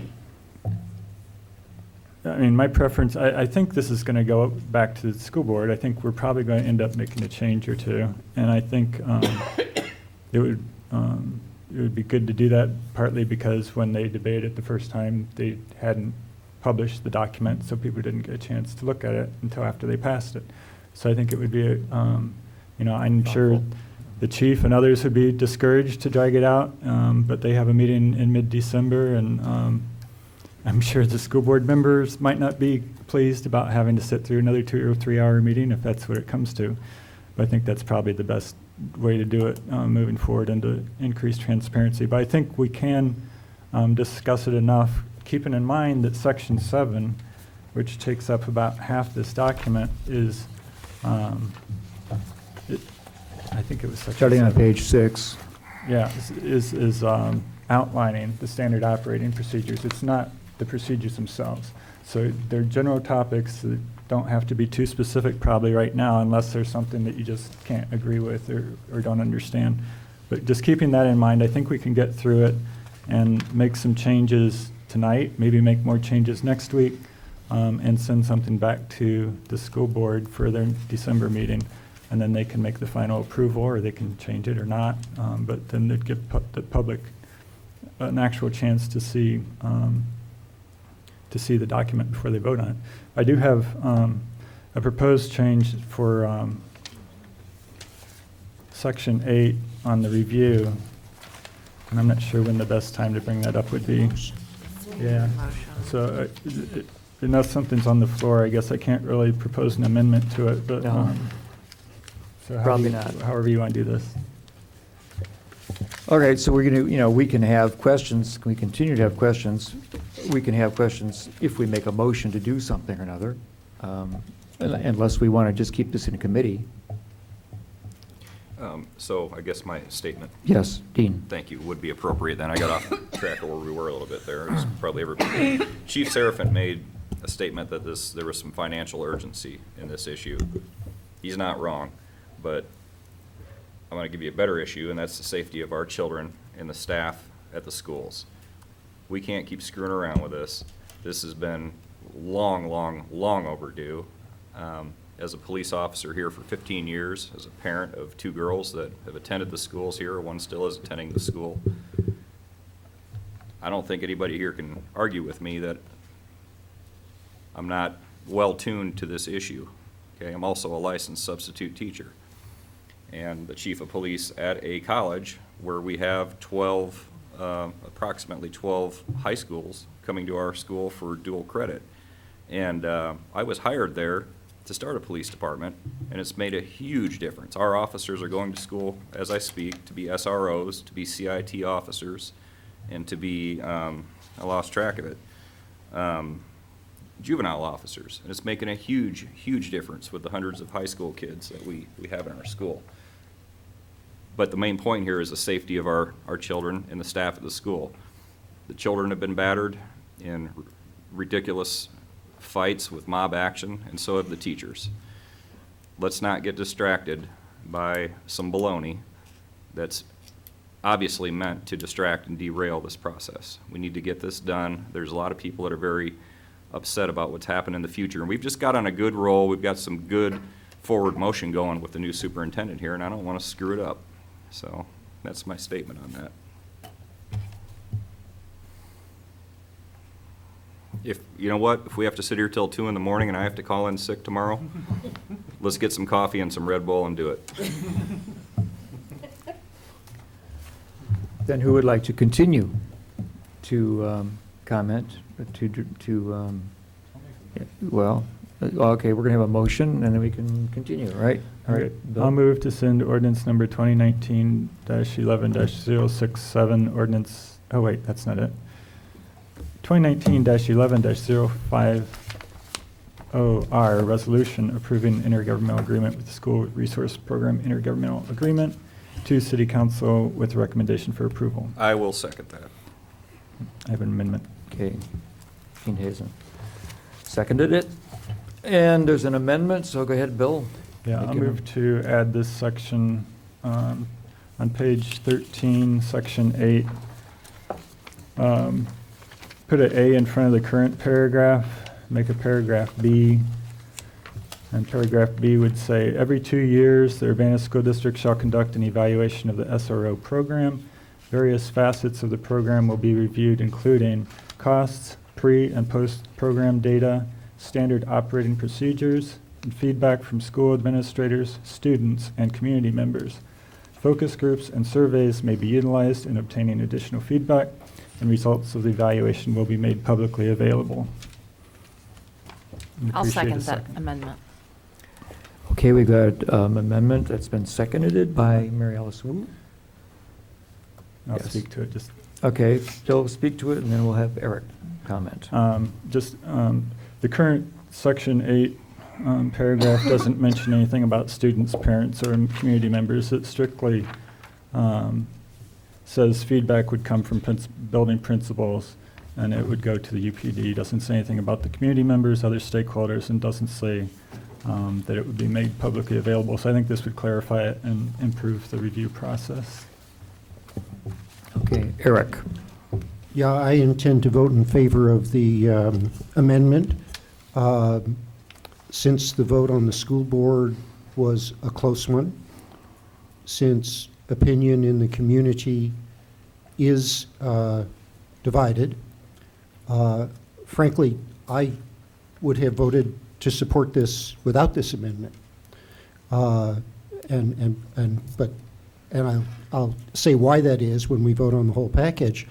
But the amendment, I think, is made necessary by the need to have full transparency, to have full accountability to people in the community who have differing views. And so let's do it. I think one of the things that I heard when I listened to the opposition is what I heard were the objections to this program were, some of those objections were hypothetical, and some of them were based on bad things that had happened in other communities. And it's absolutely true that there are very good examples. I tried to do a little bit of research, and there's a very good, actually, document from the Children's Defense Fund, which talks about how to do SROs wrong and how to do it how to do them right, and with examples. And I would really commend anybody to look at that. I believe, I really have confidence in you that this will be done here the right way, but I also have a lot of confidence in transparency and openness and taking everybody's views into account. And that's why I'll support this amendment in spite of the fact that it's going to throw a little sand in the gears of progress towards our final decision. Mary Alice. I think it's timely that ProPublica was able to expose the isolated timeouts in the state of Illinois. And one of the biggest exposures to that was that these were occurring without review. And not all schools had a review process for what was going on, and which led to, we'll say, an erosion of the original intent. I think that everybody who's been involved in this process has good intentions. I truly believe that. I think that people have the best interests at heart for the children in our school district. But we don't know what's going to happen in the future to our good intentions. And I spoke to the mayor today, and I said, this is probably my biggest issue with this document, is basically the accountability. How do we, at the end of the day, review and take a step back and say, how did we do? Did we achieve our goals? Were there things that happened that we didn't anticipate? Were there negative impacts? To me, this is a really big part, and it's something that's really important for this document. So I just want to repeat that I do think that people have really good intentions, but there's things that are unforeseeable. So for that reason, I really think that this is something that needs to, I will not support the entire thing without this amendment passing. Okay, very good. Jared. Since we're just talking about the amendment before we go on to other subjects, Bill, I wish I would have taken your step here and written my own amendment, because I didn't realize what this little piece of paper was when it was sitting on my desk. But my comments to fellow council members, and even Bill, since you wrote it, is, well, before I make my comment, let me ask, because this was a question I was going to ask anyway. I want to ask the chief and the superintendent, what was, I mean, the review, we talked, a lot of people at your board meeting brought up the issues of transparency, and I know the school board has said that's a goal, and that's obviously a goal of the city. We try to make an effort to be transparent as well, but it didn't seem like there was a lot there for community involvement in this document, and now we're proposing an amendment to add some sort of community involvement, but it doesn't. I would have. I'm wondering what your guys' thoughts are on involving that process, because it was not included, because Section 8 is probably the shortest section of the entire document. It got the least amount of thought in my mind as other sections, and I know this has been an ongoing process, and it's kind of a working document. So I'd appreciate your thoughts, and I will make my comment to the council on review processes and community involvement. Sure. In the program. So I did walk through this, all 17 pages in its entirety at an open meeting. I know many people in the room that have talked at the last couple of meetings were not at that meeting. There were some people there. It hasn't been our practice under previous administration or to put out drafts so they can kind of walk around the community, because they are a draft. So we're not required to put those out for public. But we walked through it visibly, basically, as we're doing tonight. So I displayed it. The chief and I walked page by page by page through with our board. And they did exactly what you guys are doing. We asked questions. They asked for clarity. We invited administrators to talk. So we've polled students, we've polled teachers. I know Mr. Roberts shared a few emails that you've gotten. Well, I've gotten probably 4 or 5 times the number of that since we started having these discussions in September. So we've had several open meetings. Again, until this was being put to a vote, honestly, there was not much community input. We presented a slideshow at our open session to very few people. I know when we came here to present, there were very few people here to ask us questions at that time. But we've talked to our stakeholders, the people who are in the schools, the staff, the teachers who are there every day, and many students. So I didn't bring all those numbers with me, but we've talked to some of the student groups, like Student Senate. Our principal, unfortunately, is not here tonight from the high school. He's out of town, but he talked to a couple of his student groups and got input from students. We've been trying very hard to incorporate student voice in this process. So I think most of the conversations that have been had within the school community, not openly in the Urbana community per se, other than the open meetings that we've had, which we've had several. Right. Now, the review part. Well, I guess there's two. I see the review part as being, I guess, made of 2 different components. Sure. The first of all is that review of that particular officer's performance, some of those types of things. And I think I had said that earlier, where we had done that over the course of Even with the halftime quarter splits of SROs, we had traditionally gone back and reached out to the school. How's it working? What's not working? Are you getting enough service in your through this program? The bigger issue now with regards to, like as far as the program itself, is this working? Matter of fact, Deputy Chief Searles and I had some conversation even prior to when you and we had talked. It's like, how do you do that? What are some of the things that we are looking for? And I think we had some valuable conversation. I don't know that we had actually come down to this is exactly how we want to do this. So, with regards to, I think Bill's piece with regards to students, parents, and community members, as long as we can somehow facilitate that in a somewhat timely manner that doesn't necessarily isn't a giant resource. I think we can absolutely probably figure out something a way we can make this work so we can get everybody's input and then move forward. Sure. So I guess Charlie's telling Dennis that we're going to have to make a motion to extend the meeting. I'm sure. At 10:30. Oh, that's right, 10:30. We have until 10:30.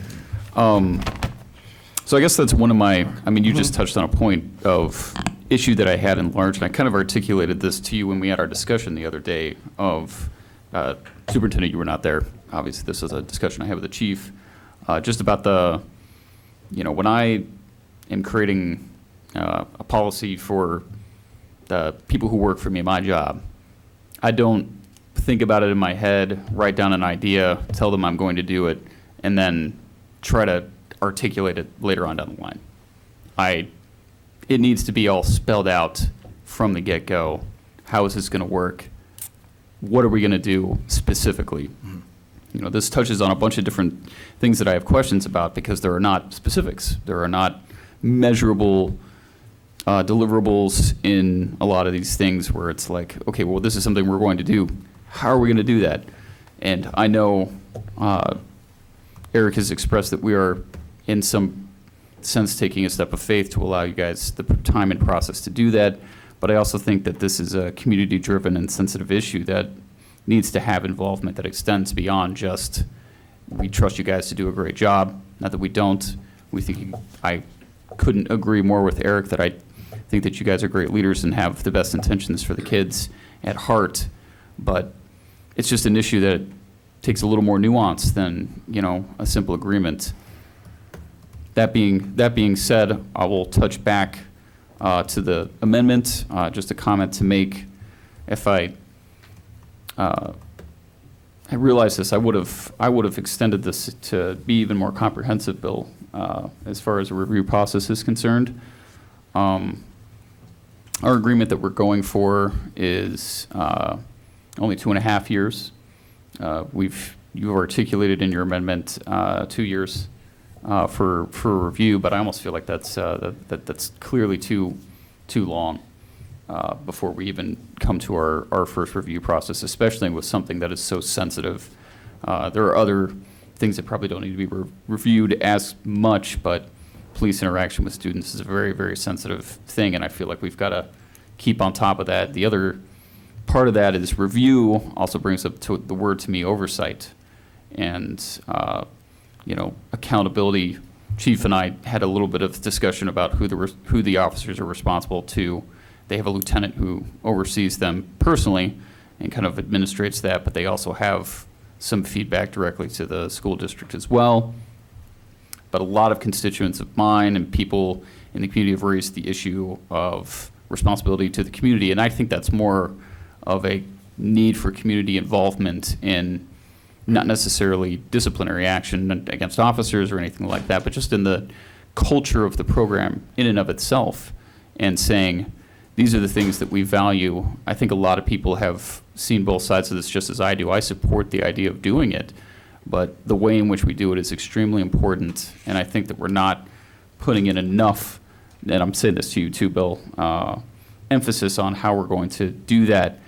For example, focus groups and surveys may be utilized as an out. I would, use a language like shall be utilized or will be utilized, but I would love to have something that, articulated how that could happen in a better way.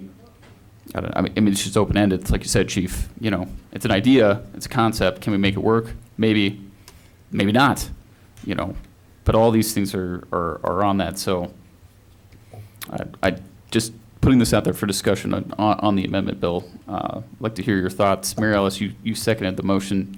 I'd like to hear your thoughts on maybe adjusting this a little bit, or, even just 2 small changes, like every 1 year, or focus groups and surveys shall be, without even getting into big details about what the right way to do it and not do it is, and things like that.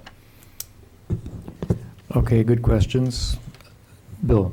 Yeah, I think the current section A is more about, it covers evaluating both the program and the officer. I didn't think the officer should necessarily be a focus of the broader review, but section A would cover the program and the officer and be basically between the building principals and the police department, and that would be an annual basis or when requested.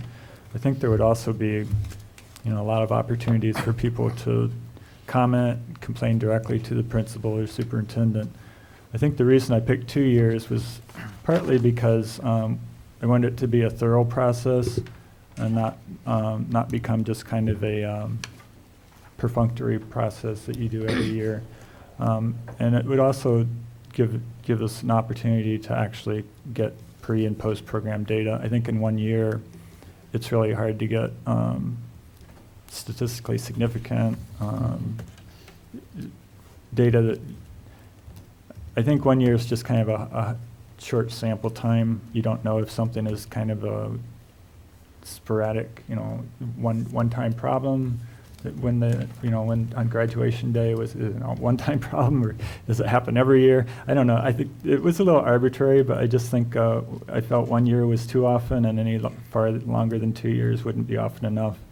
I also thought that if does this actually expire in 2.5 years? Yes. So it has to be renewed. So that would give us a little bit of a heads up before the expiration date to get the review completed. That was my thoughts.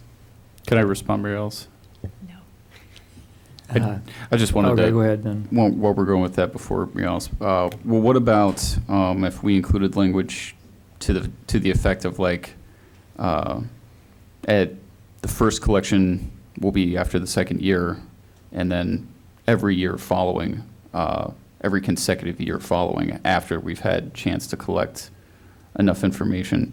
And the chief did point out that not all information that's going to be collected about this is going to be quantitative. Some of it is going to be qualitative that doesn't need statistical timeframes to be measurable. Just a thought I had when you were talking about that. Would you be open to that idea? Or my other researchers? I think I would probably be open to it. I think if we did make it every year, then I wouldn't want to say focus groups and surveys must be utilized. But if you kept it every 2 years, I might. So I'll give you one of those, but not both. I would, Mary Alice, go sorry, ahead. Dennis. Mary Alice, go ahead. Thank you. Speaking as somebody who does a lot of surveys, it's a lot of work to pull together that stuff, focus groups and surveys, and to do it every year is asking a lot. I don't think it's asking a lot to be able to pull some of the numbers that the chief pulled for us today over the 5 years. How many arrests, different types of interactions that have occurred that are quantifiable. I think those numbers could potentially be provided to us every year and to the school board for you to look and see how that program is going. I think it's a good idea to have a more cohesive evaluation project after it on some kind of cadence.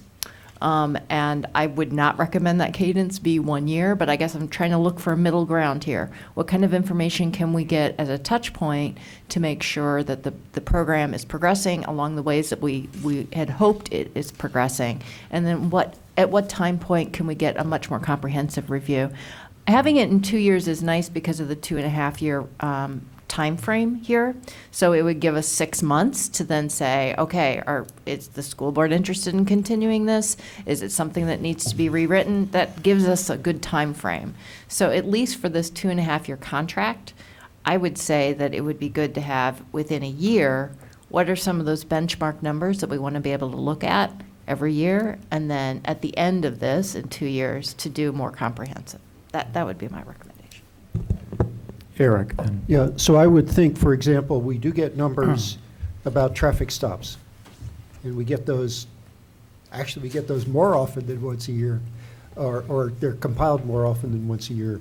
So an annual statistical report on, and I'm not sure how to quantify that. I mean, you've given us some numbers, Chief, but I don't know if there's more finer tuning, like how many student contacts, certainly if there are either parental or student complaints. And of course, we do have, I would note, we do have a civilian police review board to which SROs are as subject as any other police officer to be complained about through that process.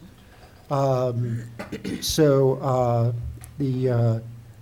I would say, I guess I would echo what Mary Alice is saying. I think that statistical data on an annual basis, relevant statistical data, but a more, certainly after the first 2 years, a more in-depth survey data that gives us a basis for knowing whether to continue the agreement or whether the agreement should be, the terms of the agreement should be adjusted.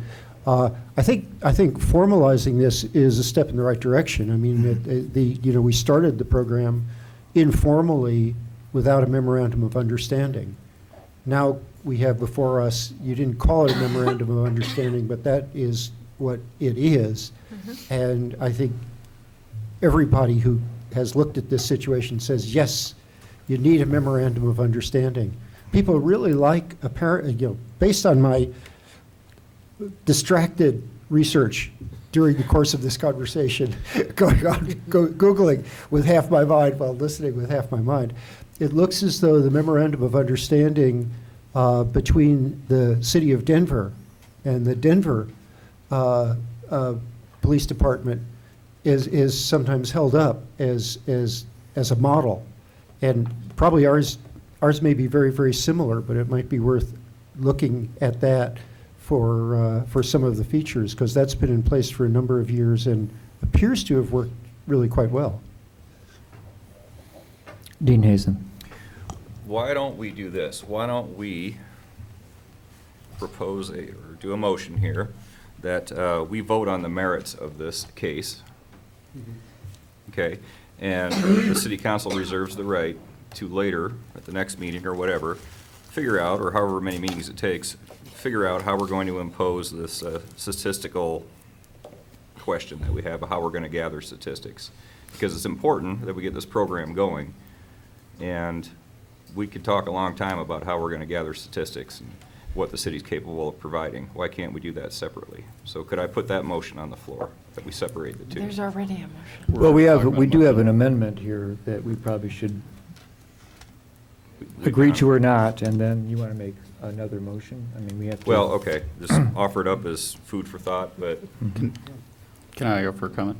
Yes, you can.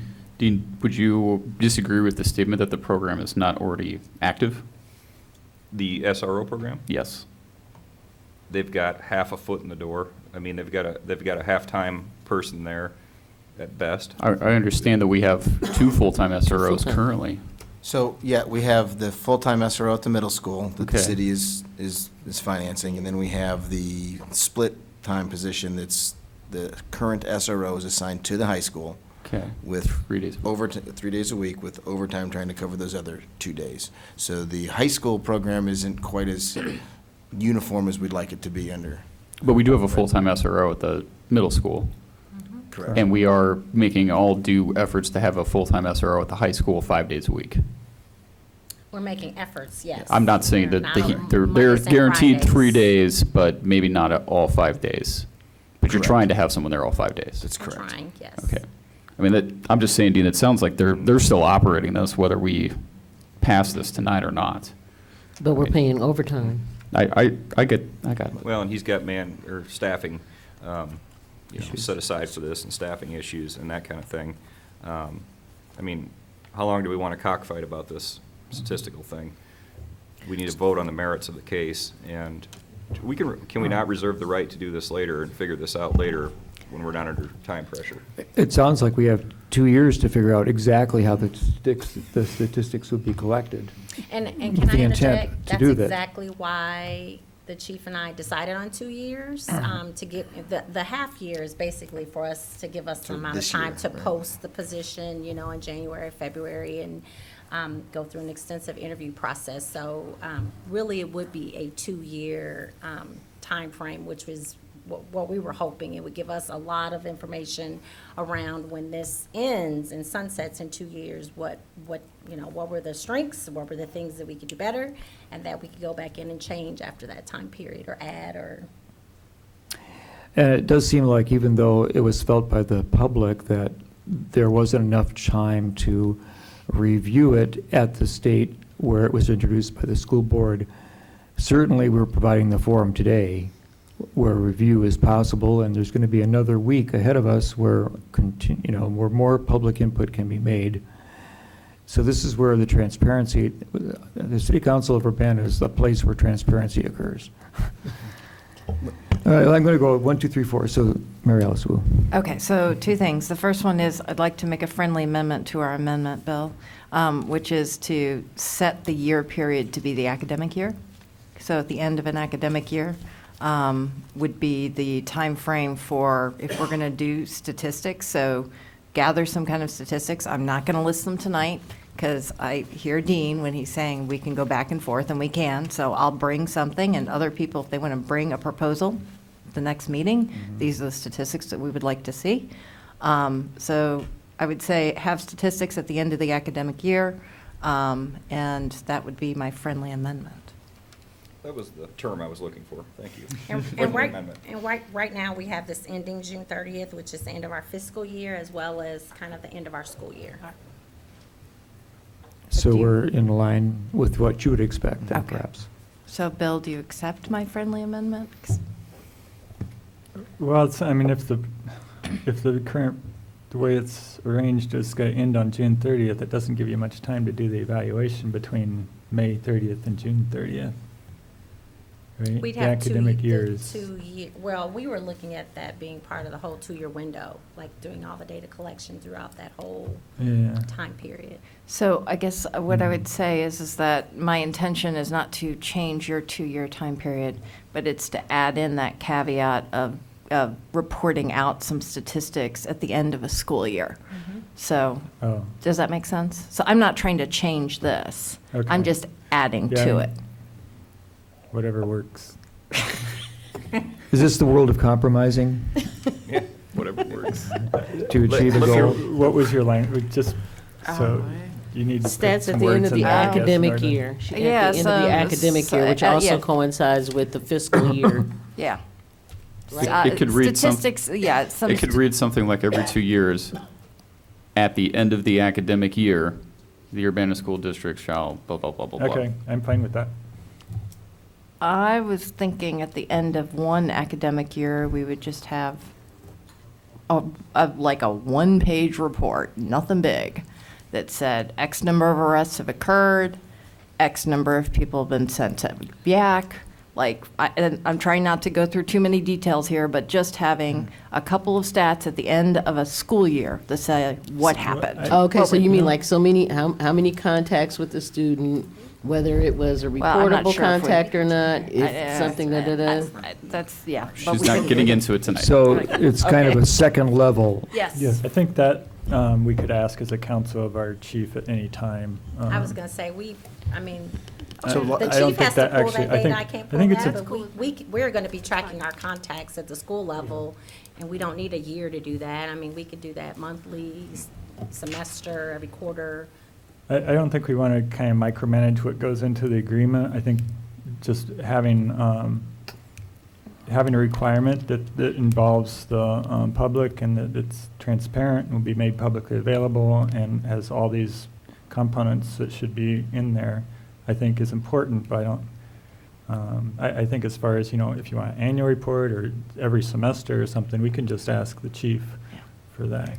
Those would be like upgraded information as the years goes by. All right, I'll withdraw my friendly amendment. Okay, all right.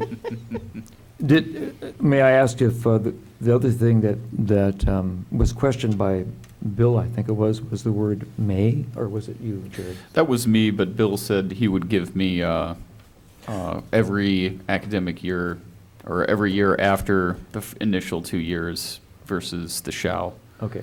So if you're still acceptable to that, Bill, I will offer that as a friendly amendment to you. I will not request shall be changed, but that we All report. right, so instead of this every 2 report years, we can say after 2 years. After 2 and years. every year, Every consecutive year thereafter, after 2 at years. the end of and the every academic and consecutive fiscal year. And may I, for which, after 2 years and every year thereafter, I'm not sure, what's the ask here? Because we've got another governmental can't have body every to work 2 with years here. and Well, this, I mean, this, It's according this to this, evaluation. the other body would do it. The Urbana School District would do it. So, you know, that's what we'll pass and see what the school district passes, I guess. But I mean, I think they're in the best position to bring the people together that have the most, Right. the most stakeholders So, together. and we're talking about the stakeholder review with students, parents, community members, not necessarily the statistical data. Right. Well, Bill's Well, it amendment would says be- cost pre and post program It does data, have pre and post program data. SOP, and feedback.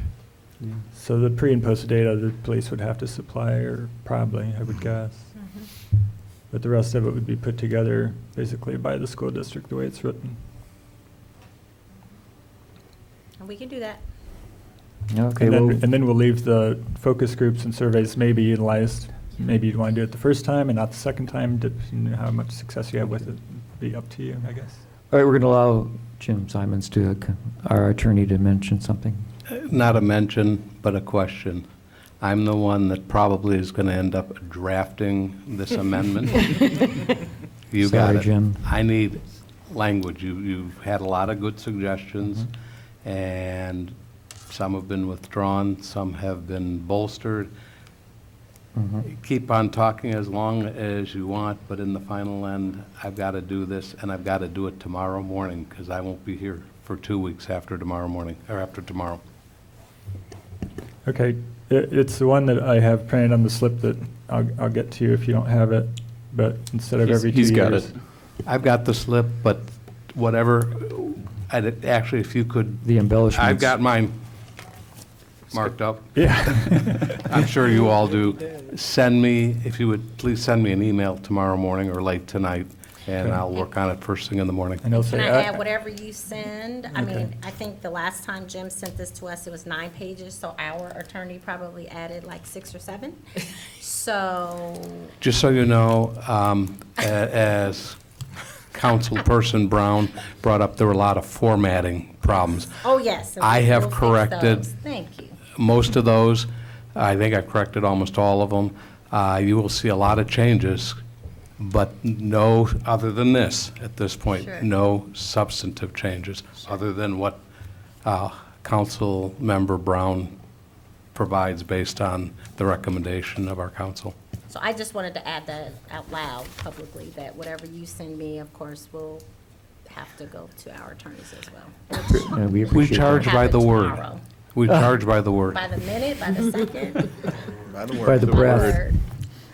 Let, Mary Alice Wu. I'm just going to say we've got 6 minutes to pass the amendment before we can get another motion on the floor to extend the meeting. And we have 2 other items on the agenda. well, one more, We've just the added, budget ordinance. no, Oh, and there's wait, also a discussion on a I forgot about the resolution. discussion. So, you know, do you want to like just forward this, it's been discussed that we forward this with the recommendation? We need to vote on the amendment. I know we do that first, but I mean, you know, in the shall we like wrap this and Let's then vote on the talk about amendment. it next week? If we want to refine anything? Let's vote on the amendment. Let's vote on the amendment then, okay. I still have questions. Okay, Okay. but not on the amendment. You have questions on the full. Not on the amendment. All right, Ready let's to vote do on the amendment then, as modified, which I think means that we're going to do a review after every a review in 1 year? A review in 2 In years 2 and every years. year thereafter. And every year thereafter, and based on the academic year, ending of the academic year. All right, those in favor indicate by saying aye. Aye. Aye. Anybody opposed? Okay, we accept the amendment. So Section 8 now has a Part B. All right, and then concerning the entire thing, the recommended, the motion was to send it to City Council with approval. Are we still happy with that? Or do you want to send it to City Council with no approval, or are we just going to do the approval? I'm not happy with it, but I still have questions. All right. Dean said he'd stay here until 2 a.m. Till the sun rises. All right. Can we, I'm sorry. So we want to continue to, I'll move to extend the meeting all right. I'll To second. how long? to 11 o'clock. 7 minutes. I'll second. Okay, it's been seconded that Mary Alice Wu, the Wu part gets in there so fast, I can't help it. Mary Alice, I'm sorry. It's terrible. And we just spent so much good time in France, too. Still having trouble. Okay, my mind. So, all in favor of extending the meeting, indicate by Aye. saying aye. Aye. Anybody opposing? Okay, we're good luck till 11 o'clock. All right, so, other concerns, what else do we need to discuss? Sharice has got a question before I get into mine. Yeah, before you get in yours. All right, Okay. please. The evaluation of the SRO officer, how is that going to go about?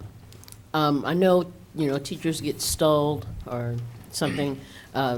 Will that person have goals that are set, and then, they meet the goal? Will they be evaluated by the district and the police department, or just the police department, or? They'd be evaluated by the police department with a lot of input from the school staff. And on what page is there something about the SRO officer being evaluated? That would be, I guess, Part A, what we Where just we went went, the section from. we've just been discussing. Oh, the whole thing with the Yes. review? So, correct. Yes. But it doesn't say anything, it just says, So SRO performance would be conduct that part of it, evaluation of the SRO program. and Oh, the where- SRO's performance. Okay, where is that? Section 8, that's the Part A. That would be now be that Part A. Yes. The very last. So is there something, an evaluation sheet or something that has been developed already? So, or- yeah, we have, all of our patrol officers have an evaluation form, and I believe there's 17 variables, and so these are the core competencies, and then they would flow over from that job, and instead of, Modify it like for the the SRO? citizens, that would be, the citizens in this case were the students in their case. Okay. Other concerns, questions? Well, I have one more. You have one more, go ahead, one more. I guess I asked that question because basically it says the designee, the superintendent or designee shall collect feedback from building principals regarding the SRO program and feedback to the UPD via chief designee, blah, blah, blah. But it doesn't necessarily say the SRO officer specifically. That's all. That's why I was confused about who does the evaluation, how the evaluation, what the format is going to be, or how that format is going to Yeah, take so place. I guess I don't, the best I can say at this point is the SRO would be evaluated by us with input from them on our current forms, with extra pages added on by if they have something that we have hey, the principal would like to write, and has got some feedback and whatnot, a couple of paragraphs on the performance of their SRO. Okay. We would take that and include that. So I was going to say, can you expound upon that within your Section 8 SRO program and SRO review? I mean, just, give. If we're more adding B, we can more- shell yeah. out a little bit of A, too, I Yeah, a think. little bit more detail, please, Chief. So can I make a request? I'm getting ready to dismiss the 2 administrators who have to receive students early in the morning. Yeah, they have to go. On their last day before a long break, and so it's going to be a very interesting day tomorrow. So if you have any specific questions for them that related to school input that you'd, before I have them leave, other things not involving the agreement, but maybe if you'd like to ask them any their opinions or any input they've had. I know Ms. Officer Robinson has already left for the evening, but I know Dr. Wemelt works very closely with her, so I'm sure he could share some insights if you have specific things for the schools. All right, so any opinion about that? Yes, Mary Alice. I would be curious in terms of what types of questions the principals have been receiving, because they said that they've been getting questions about the SROs being in the school, but there wasn't any further information about that. So if you wouldn't mind.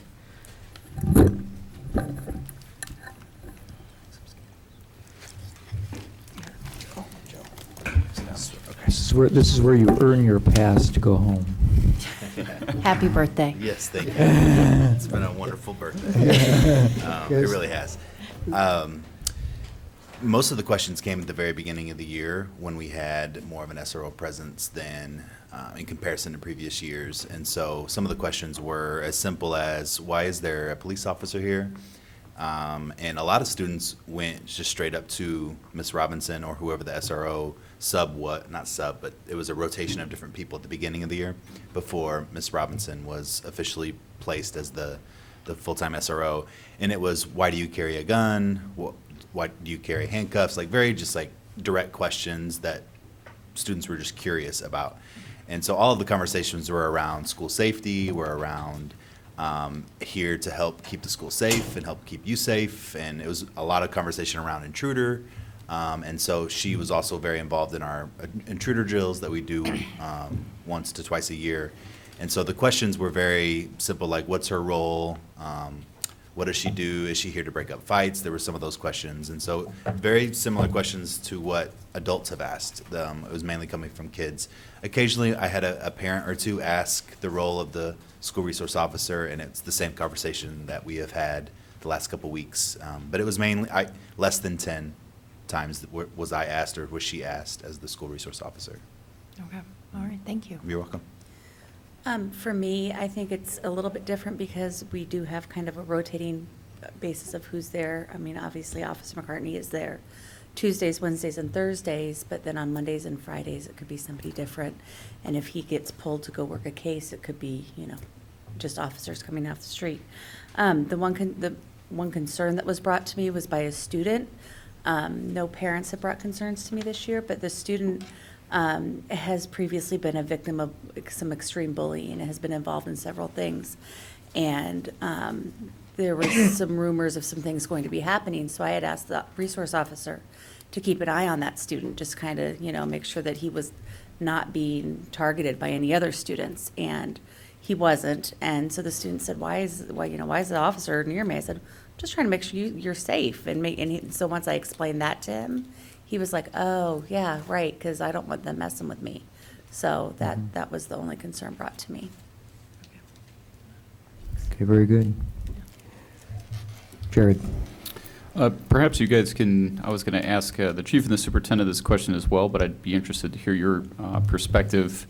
Having read through the transcript and watched the last couple of meetings pertaining to this, I hadn't realized since the deans had been dismissed that there was another intermediary form of, I don't want to call them disciplinarians, but I don't even know what the proper term for them is, but the SEAs and the SIs. And their implementation into the system. And I guess this is a question for you guys both as well. You guys were both here prior to the deans being dismissed, or you guys both knew since that happened? Julie's new this I'm year. brand new this year. I just started in July. Okay. I've been in the district since 2007. Okay. I taught at UMS then, and then I've been in the district in different roles, mainly directorship roles. I was principal at the high school for 1 year with deans as an interim principal, so I've experienced. Okay, so you have some experience with that program. Mm-hmm. So it's kind of a two-part question. In what ways do the SEAs and SIs differ from how the dean program was structured?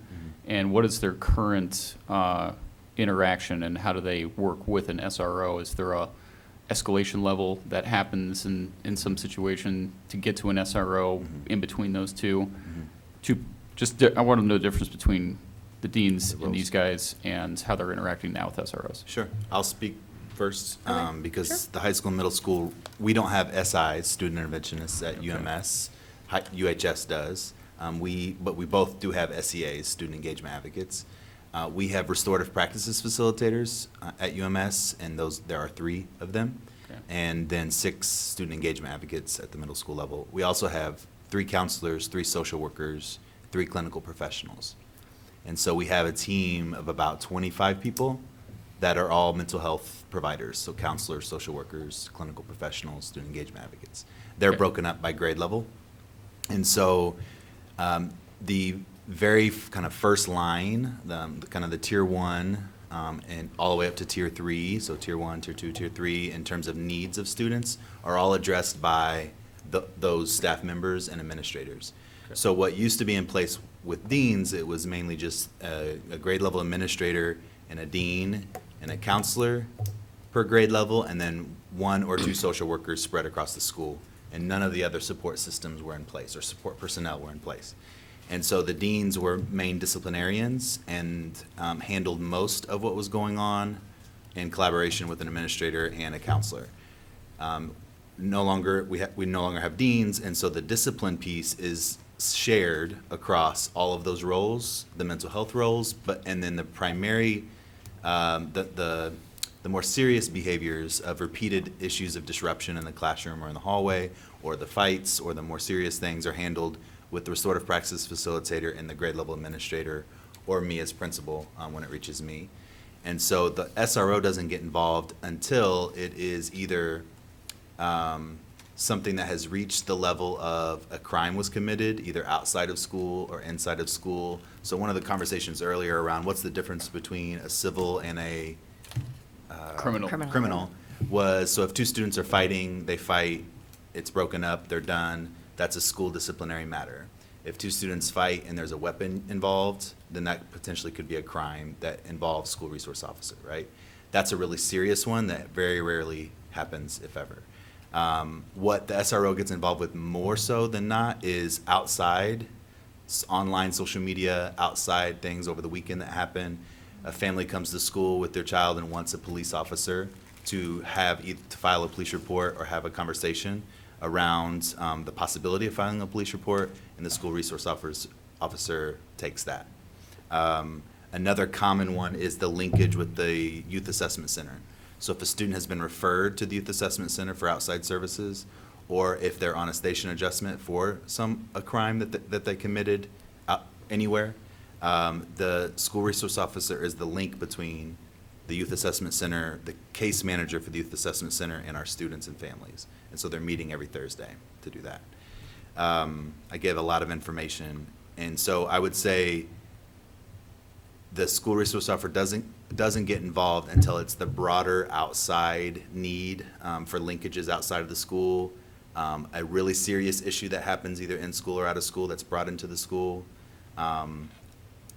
or gives me, like, I'll go to her, we meet regularly around bigger issues that are happening in the community and their impact in the school, and it'll be more of like an engagement level with me to help problem solve. And she also does more of the teaching. So Dr. Arviteta mentioned that earlier, where she's doing more of like social media education and how different things that are being done online are potentially really problematic from a crime perspective, right? And so I'll pause for a second and see if you have questions. What's different is that the SIs at the high school function more similarly to the deans previously, whereas we've dispersed those roles and responsibilities across multiple people. And at the high school, the SIs do function very much as deans, but also have the ability to run the restorative practices. We've really this year talked about how the restorative practices go hand in hand with the consequences. So they're there walking the students through those consequences, as well as the restorative practice, the restorative piece, so that they are able to, reintegrate with whatever happened before the incident of whatever it was, whether it was disrupting class, maybe they run a circle with the student and the teacher and try to get them on the same page. Our SEAs also function in that role, running circles and things like that, restorative practice circles with teachers and other students to, whether it's about student engagement, attendance, try to get resources for our students. I can say this year that the SRO doesn't get involved unless we ask him to, but has gotten involved for things like when a student was having some problems with domestic violence. The student asked to talk to the school resource officer, and the student's father asked for that as well. So, you know, for those types of things, just over the weekend, the school resource officer was texting me very early on Saturday morning with an incident that needed my attention, and so that was investigated and all of those things. He came in and worked that over the weekend. So it's not just, you know, he's gone and doesn't think about the school. I think that those are some important things to note. But I also, we've talked about the school resource officer in the past has gone into our driver's ed classrooms and talked to our students who are learning how to drive about what they need to know when they're out on the road. Once we have someone who's there full-time, I envision looking at some of the college and career readiness, maybe start looking at, like, I know that there's the Explorers program and how we can have something at school for students who maybe don't have that link, and having the school resource officer be kind of and in that counseling role and talking to students about how if they want to go into law enforcement, what their options are and what they need to do and that type of thing, just as another person to help push that career for our students, so. How many total mental health staff would you say you have then? I have 4 student interventionists who function as, they do the circles and they also do discipline. I have 4 SEAs. I have 1.5 clinical professionals, 2 social workers. I have 12 SRSs who are our student relations supervisors who are in the hallways, kind of those front lines, working with students as they come into the building, being kind of the eyes and ears of the hallways, what used to be called the hall monitors when you were there. But they build relationships too. We've got some students who really have connected to our SRSs and can go to them, and then they, you know, they're kind of some of those We loved our frontline people. hall monitors. Mhm. We absolutely loved them. And they, like I said, they were the line of discipline. Absolutely. Our first line But of that it was is like our Yep. hall monitor. so long ago. It's still but that way. yeah. Yeah. One other thing I'll mention is the way in which we track on our behavior management systems is we track the number of restorative circles and restorative chats that we do. And this semester alone, with a full-time school resource officer, we've had over 500 restorative circles and chats done this year across the 3 grades. And so that's something I want to make sure and say out loud, because that's, some of those have been with the school resource officer in the circle. And so the restorative practices are taking place. And that's the biggest reason why the school is doing better this year is a better implementation of restorative practices. So I didn't end up getting a final count. You were going through them. I've got 4, 4, 8. 4, 4, 12, Okay, 22, 23 and a half thus far. Yes. Does that sound about right? I think that sounds about right. So over 20, Sorry. 20 staff who are in some capacity or in full capacity dedicated to mental health. Mhm, And absolutely. restorative practices and things of that nature. So I asked you to describe that relationship because I had a question listening in the meeting about a lot of the reasoning why, you specifically touched on this, why, and a lot of the board members touched on this, why support was being given to this idea is because these folks were asking for this person, that they felt like they couldn't do their jobs correctly without this person on their team. So Right, and I just, being outside the system, I don't see their connection to that team. So that's why I'm asking these questions and what their relationship is to these other folks, because it sounds like the SRO has a very different role than the rest of these folks do. They're kind of the end of the line, or they're dealing with issues that are maybe outside the scope of these folks. I'm just curious as to your thoughts on where they fit into this piece of the puzzle that makes them so essential. I think that, speaking from what Joe has said and from what I know, with Michelle at the middle school every day, all day, she's able to be a part of those conversations and a part of those restorative circles, where right now Darren's only with us 3 days a week. And then sometimes on Mondays and Fridays, people do fill in, right? And so I think having that consistency of that same person there can kind of help.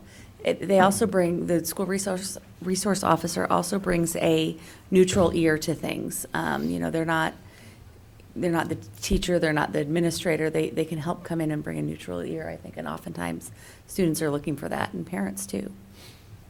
So she fits in multiple areas of the kind of what we call the multi-tiered system of supports. So when I was mentioning tier 1, 2, and 3, so at the tier 1 level, she's doing a lot of the classroom conversation, the bigger group level conversation around being proactive around trends that are happening amongst middle schoolers, and most of that is social media usage, right? So she's doing more preventative work there.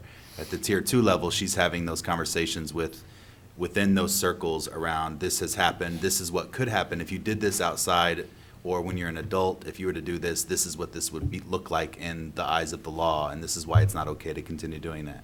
If this, you know, and she's at each level of the tiered system of supports. And one of the biggest things that I did not fully comprehend before moving into the principal role is, I've said this last at the board meeting and tonight, that linkage to the outside services and linkage to the outside community.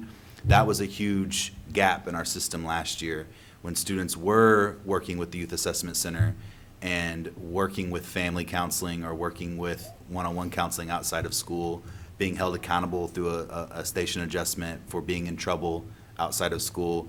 We had no linkage there. We had no way of holding that accountable in school because we didn't have a connection like we do now with her meeting weekly with the Youth Assessment Center case manager. Okay. Sorry, Dennis. Well, I'm just watching the time, and I mean, I think we're like establishing the value of the student resource officer. I don't know if there's any question about the value of that position still in the council's mind, and I'm just wondering if we've established enough to support moving this forward rather than talking some more tonight about it, in that we have 2 other items on our agenda. I did have a point to all my questions. Yes? Do you want to summate then, or you want to lead it? And I still have other questions. You still do? Yep. So the reason why I was asking all those questions, to ask you guys about those, and the same goes to the chief and superintendent, is that given that depth of resources and outside of maybe the Youth Assessment Center link, were you guys surprised to hear all the comments from folks about, especially even in the letter that we all got, about the lack of, you know, why aren't we funding more social workers? Why aren't we funding more of these types of folks rather than school resource officers? And comments on why you think this is more valuable than those resources? I wasn't surprised by the concerns. I would say that I had a lot of the same concerns before I was working day to day in a school. I think I don't think, I've heard this stated a couple times, it's not either or. I think a school resource officer fits within that system of support, within that system of a structure to ensure that students are getting their needs met. I think one thing, maybe a way to frame the conversation or the statement from some of our mental health professionals saying it's needed to make sure our jobs are more efficient and more effective, is it's really hard to provide tier 2 and tier 3 supports, mental health supports, counseling supports to students if they feel unsafe all day at school, right? So you have to establish some safety and order within the school setting in order to meet the underlying needs that kids have. And so that doesn't mean that the SRO is the only reason why our schools feel safer and more secure this year, but it's a big reason why. I think we're implementing things better. I think our restorative systems are much stronger. I think it's all working in tandem. And while, you know, concerns, you know, I think the concerns that have been brought, they're multifaceted, right? There's concerns around the school to prison pipeline. There's concerns around transparency around the process. There's concerns around the amount, the cost, right? I agree we can always use more counselors and social workers. We already have a lot.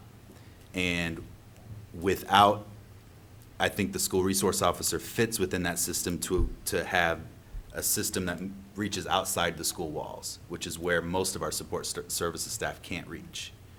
That's a big piece, right? It's the linkage to home. It's the linkage to the neighborhood. It's the linkage to a variety of areas that we don't reach.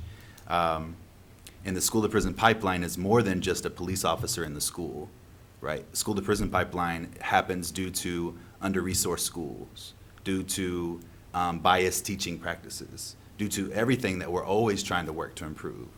And so a school resource officer, in my eyes, before being a principal, I would have said, yeah, we need more counselors and social workers first. I think we have that now. I think the school resource officer is a piece to the puzzle to ensure an improved school. Thank you. Dennis, I apologize, and I apologize to everyone that I'm belaboring so many of these points. I will save any more of my questions, and I will just outline a few things that I would like to see expanded upon if there's going to be any chance that I'm going to vote for this in the full council, and I will not ask any more questions, but I would like to make those known. Well, that's great, and I appreciate the clarification that you brought to the general, to our awareness about the role and the purpose of this, and it's seen also by the administration and the counselors and the schools themselves. Just one more thing, Dennis. Okay, all right, then go to Sharice. And I just want to add to, actually, it's a comment. Sorry, what's your name again? Joe. Joe. Joe Wemo, yeah. Okay. There's something that we're, you know, we act like we're going to solve all the problems of society from the schoolhouse. And the problems of society don't start at the schoolhouse. They don't start with the SRO officer or ISI or ESE or I don't know all of the names or the letters. They start, you know, the first role model for any child is the one that brung them in, as my mother would say, the parent. And we're not going to solve, the SRO is not going to be the solution to all the problems, and a teacher's not going to be the solution, the principal's not going to be the solution, the school's not going to be the solution. We are part of the solution. The school, all that is a part of. Nothing happens in a vacuum. So whatever issues that some of these kids are having when they are at school did not necessarily start at school. But the school is there to help them get through those issues that they may be going through in life, period. And it could be for lack of discipline on the home front. It could be for lack of structure, food. There's so many things that affect how a student, how safe a student feels. Well, if you want to go through the hierarchical needs, you know, any of that. So all I'm saying is that I think an SRO officer is just part of, again, a part of a chain of people and resources that are put in place to help another human being get through life and get through whatever issues that they may have in their life. But they're not going to be the solution to everything, because we all have to work together, as it takes a village. And the first role model is always the one that's on the home front first, and it moves on from there. And a SRO could be a role model, just like a teacher can be a role model, or a football coach, or even your best friend. You know, all of these people serve as models, I think, in one's life. So I know, Jared, you know, you have a lot of questions, but I'm not expecting any one person or any one position to make the difference, because the difference is going to start with how it's an intrinsic thing, not an extrinsic thing. It's going to start from within, is where that difference is going to come from. So I'm hoping that there's some things, valid points that you bring up, and I do hope that those things get addressed within the document itself. But I just say that to say that, you know, many of us have gone to school, we didn't have any kind of officers. Some of us didn't have, you know, you didn't have school breakfast. There's so many things that have been put in place since I started school in kindergarten. When the gentleman talked about Urbana being the first school district in Illinois to integrate, yeah, I know about that. That's the year I started kindergarten. And my parents were integral in that particular action. So, yeah, I know all about that. And we thought then integration would be the saving grace.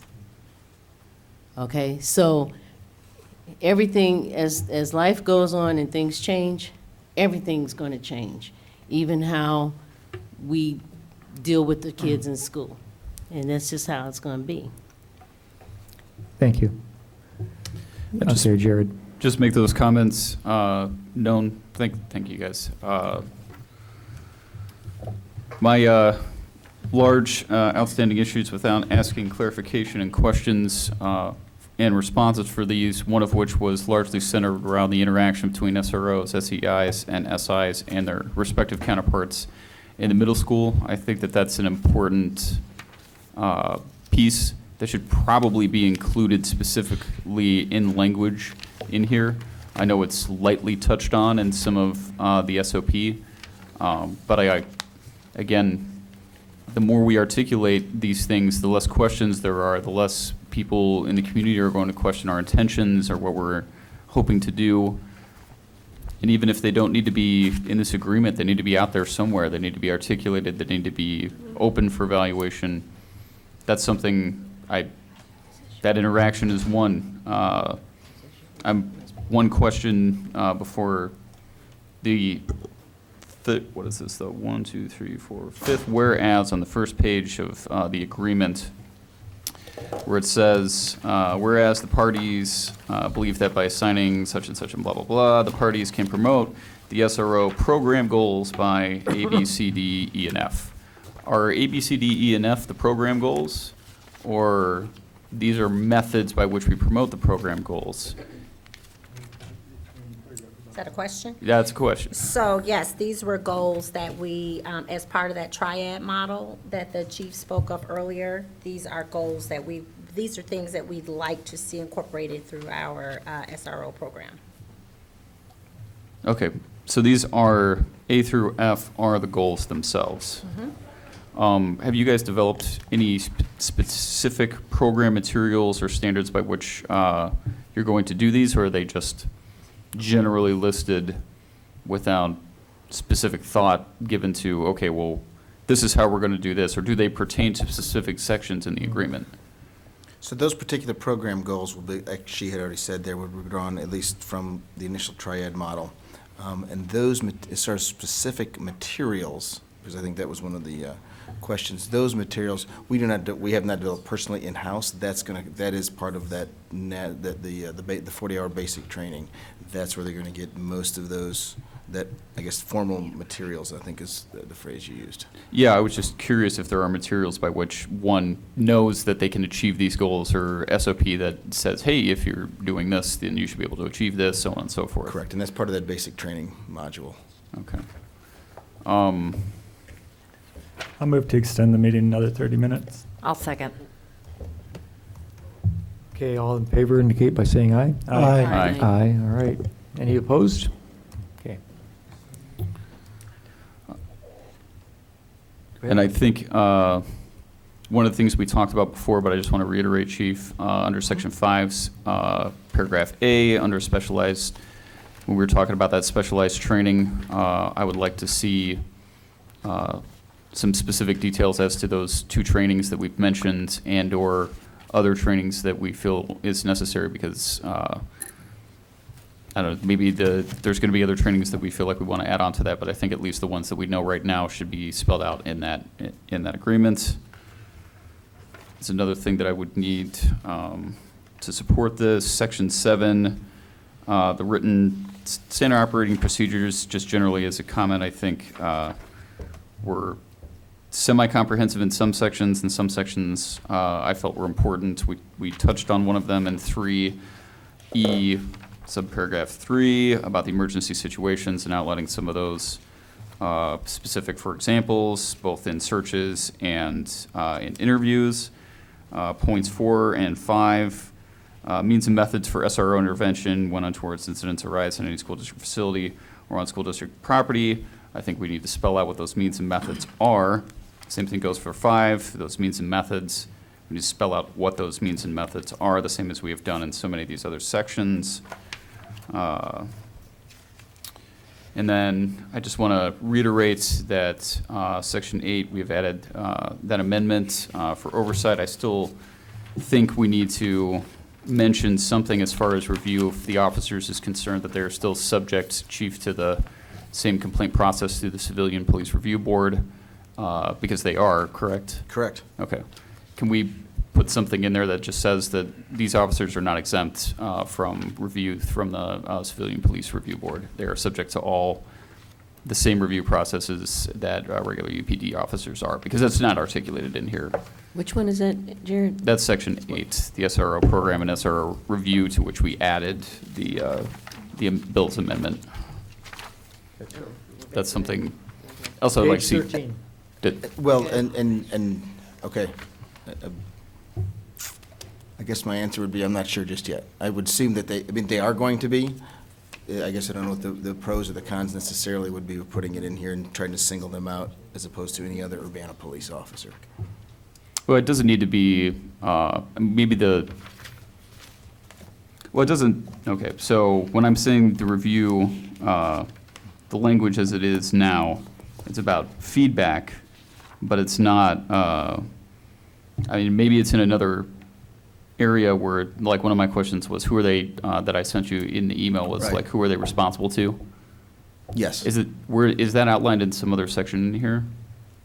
No, because here's one of the things, as we go deeper and deeper into this, there might be a time where we decide, hey, we're gonna move the SROs from this particular services division, and we think now, based on some got retired, and we're gonna do this, that we need to move them over here. So any time we were to have necessarily a personnel, if we had that, then we have to come back to the city council and the school board to try to say, hey, we're gonna have them report to Lieutenant so-and-so now instead of in this division.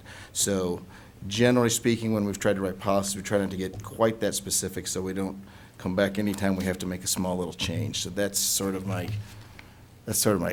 short answer to that. Okay. Is there a way to talk about them being generally responsible to the policies of the UPD or something along those lines in there? There's got to be some generalized language that Pretty sure doesn't- that's already in there. That's in there. I think that's already in there. Is that already in there? Yeah. Okay. I'll look for it and double check. Section A at the very beginning they're basically meeting all applicable requirements set forth by city's police department rules and regulations. So at the very beginning, Section 1A. Section 1A. Section 1A.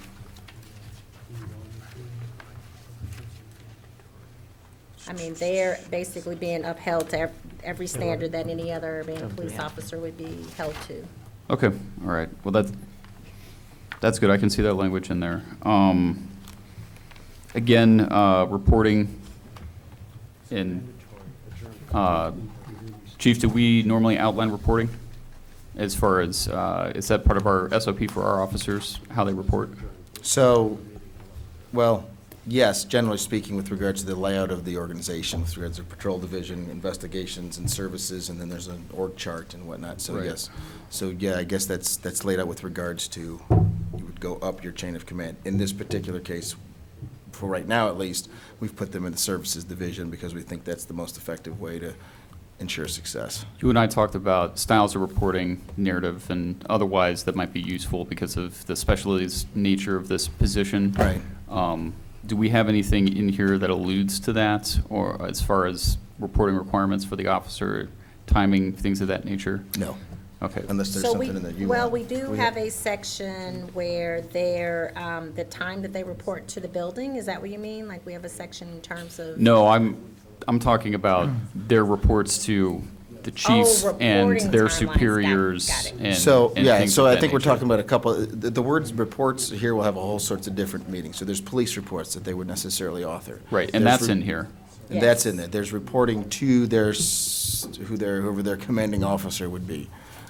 There's that, and then there's also reports with regards to feedback loops and things with regards to Section 8 and those sorts of things. So I guess I want to make sure I'm clear on what you're asking here.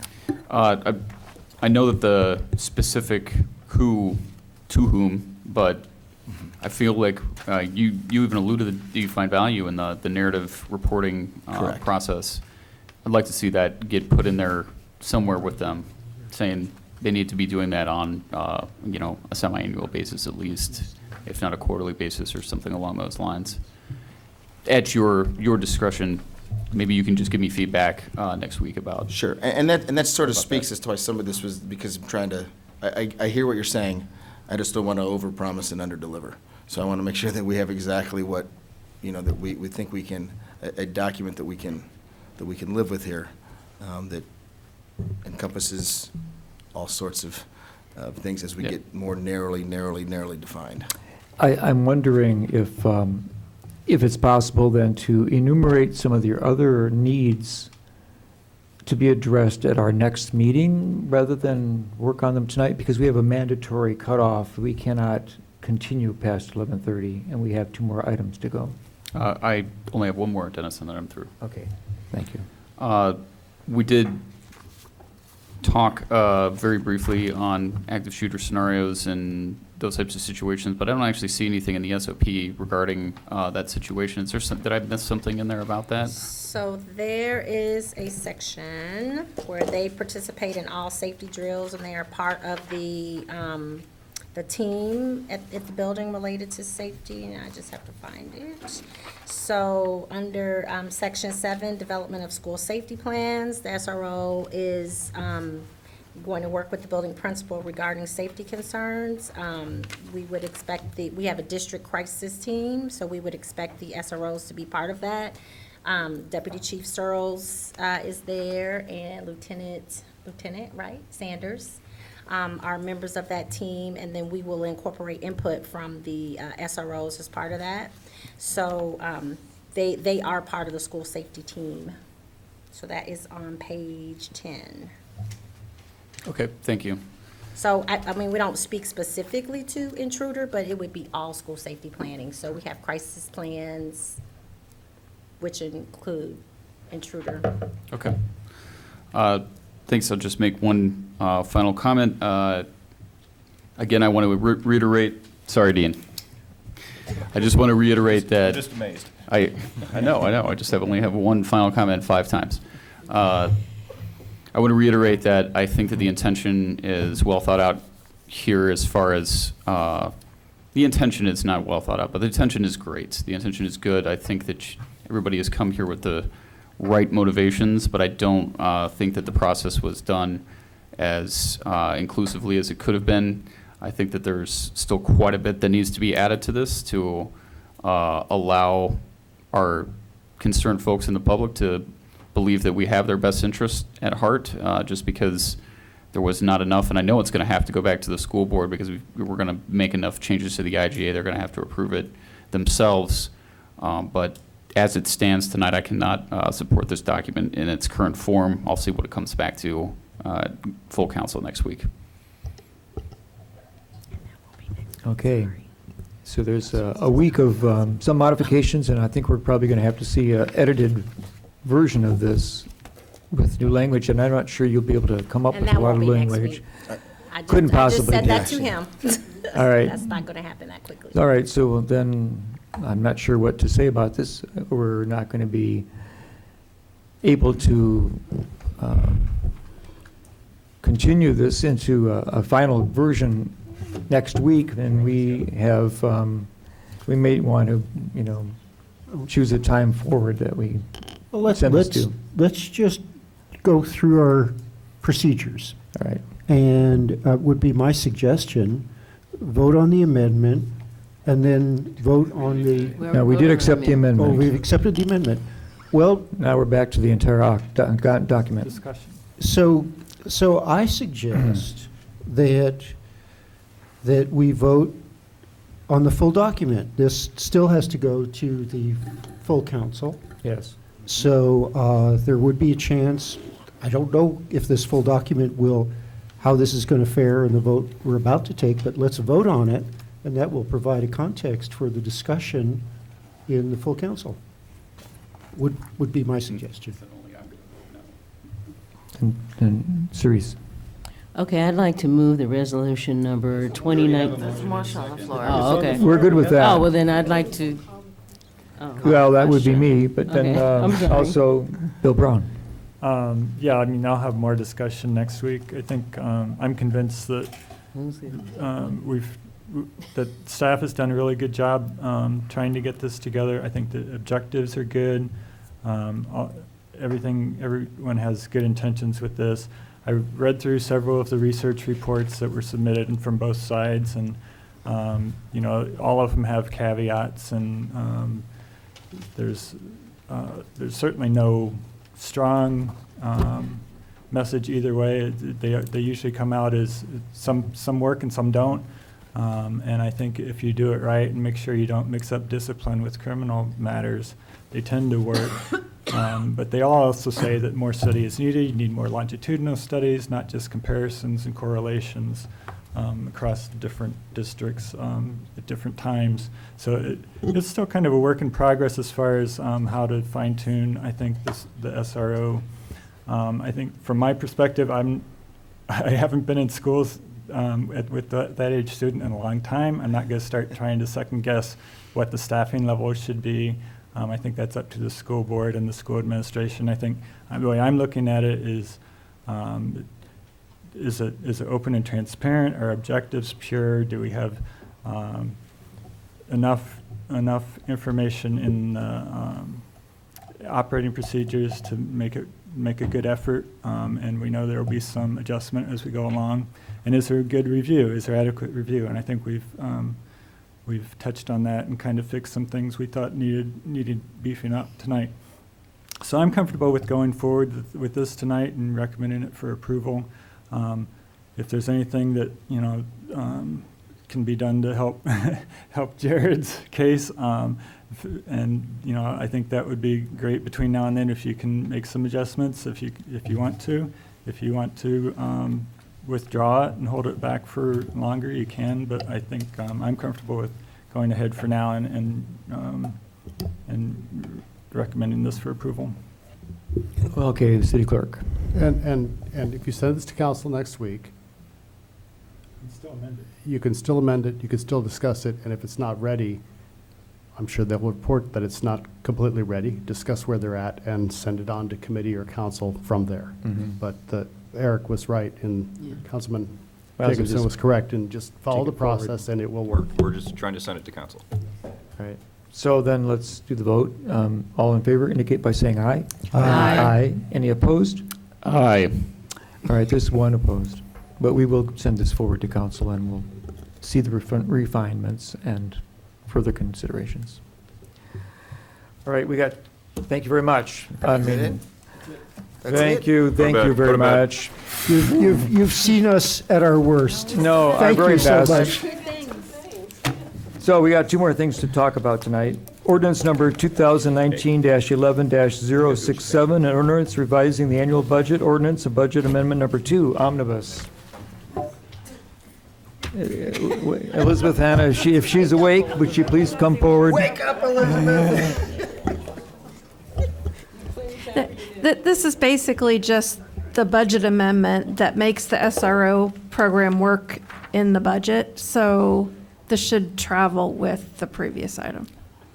Yes, Mary Alice Wu. Can I make a motion that we move forward resolution number 2019-11050R, resolution approving my bad, ordinance. Can I restate Ordinance. that?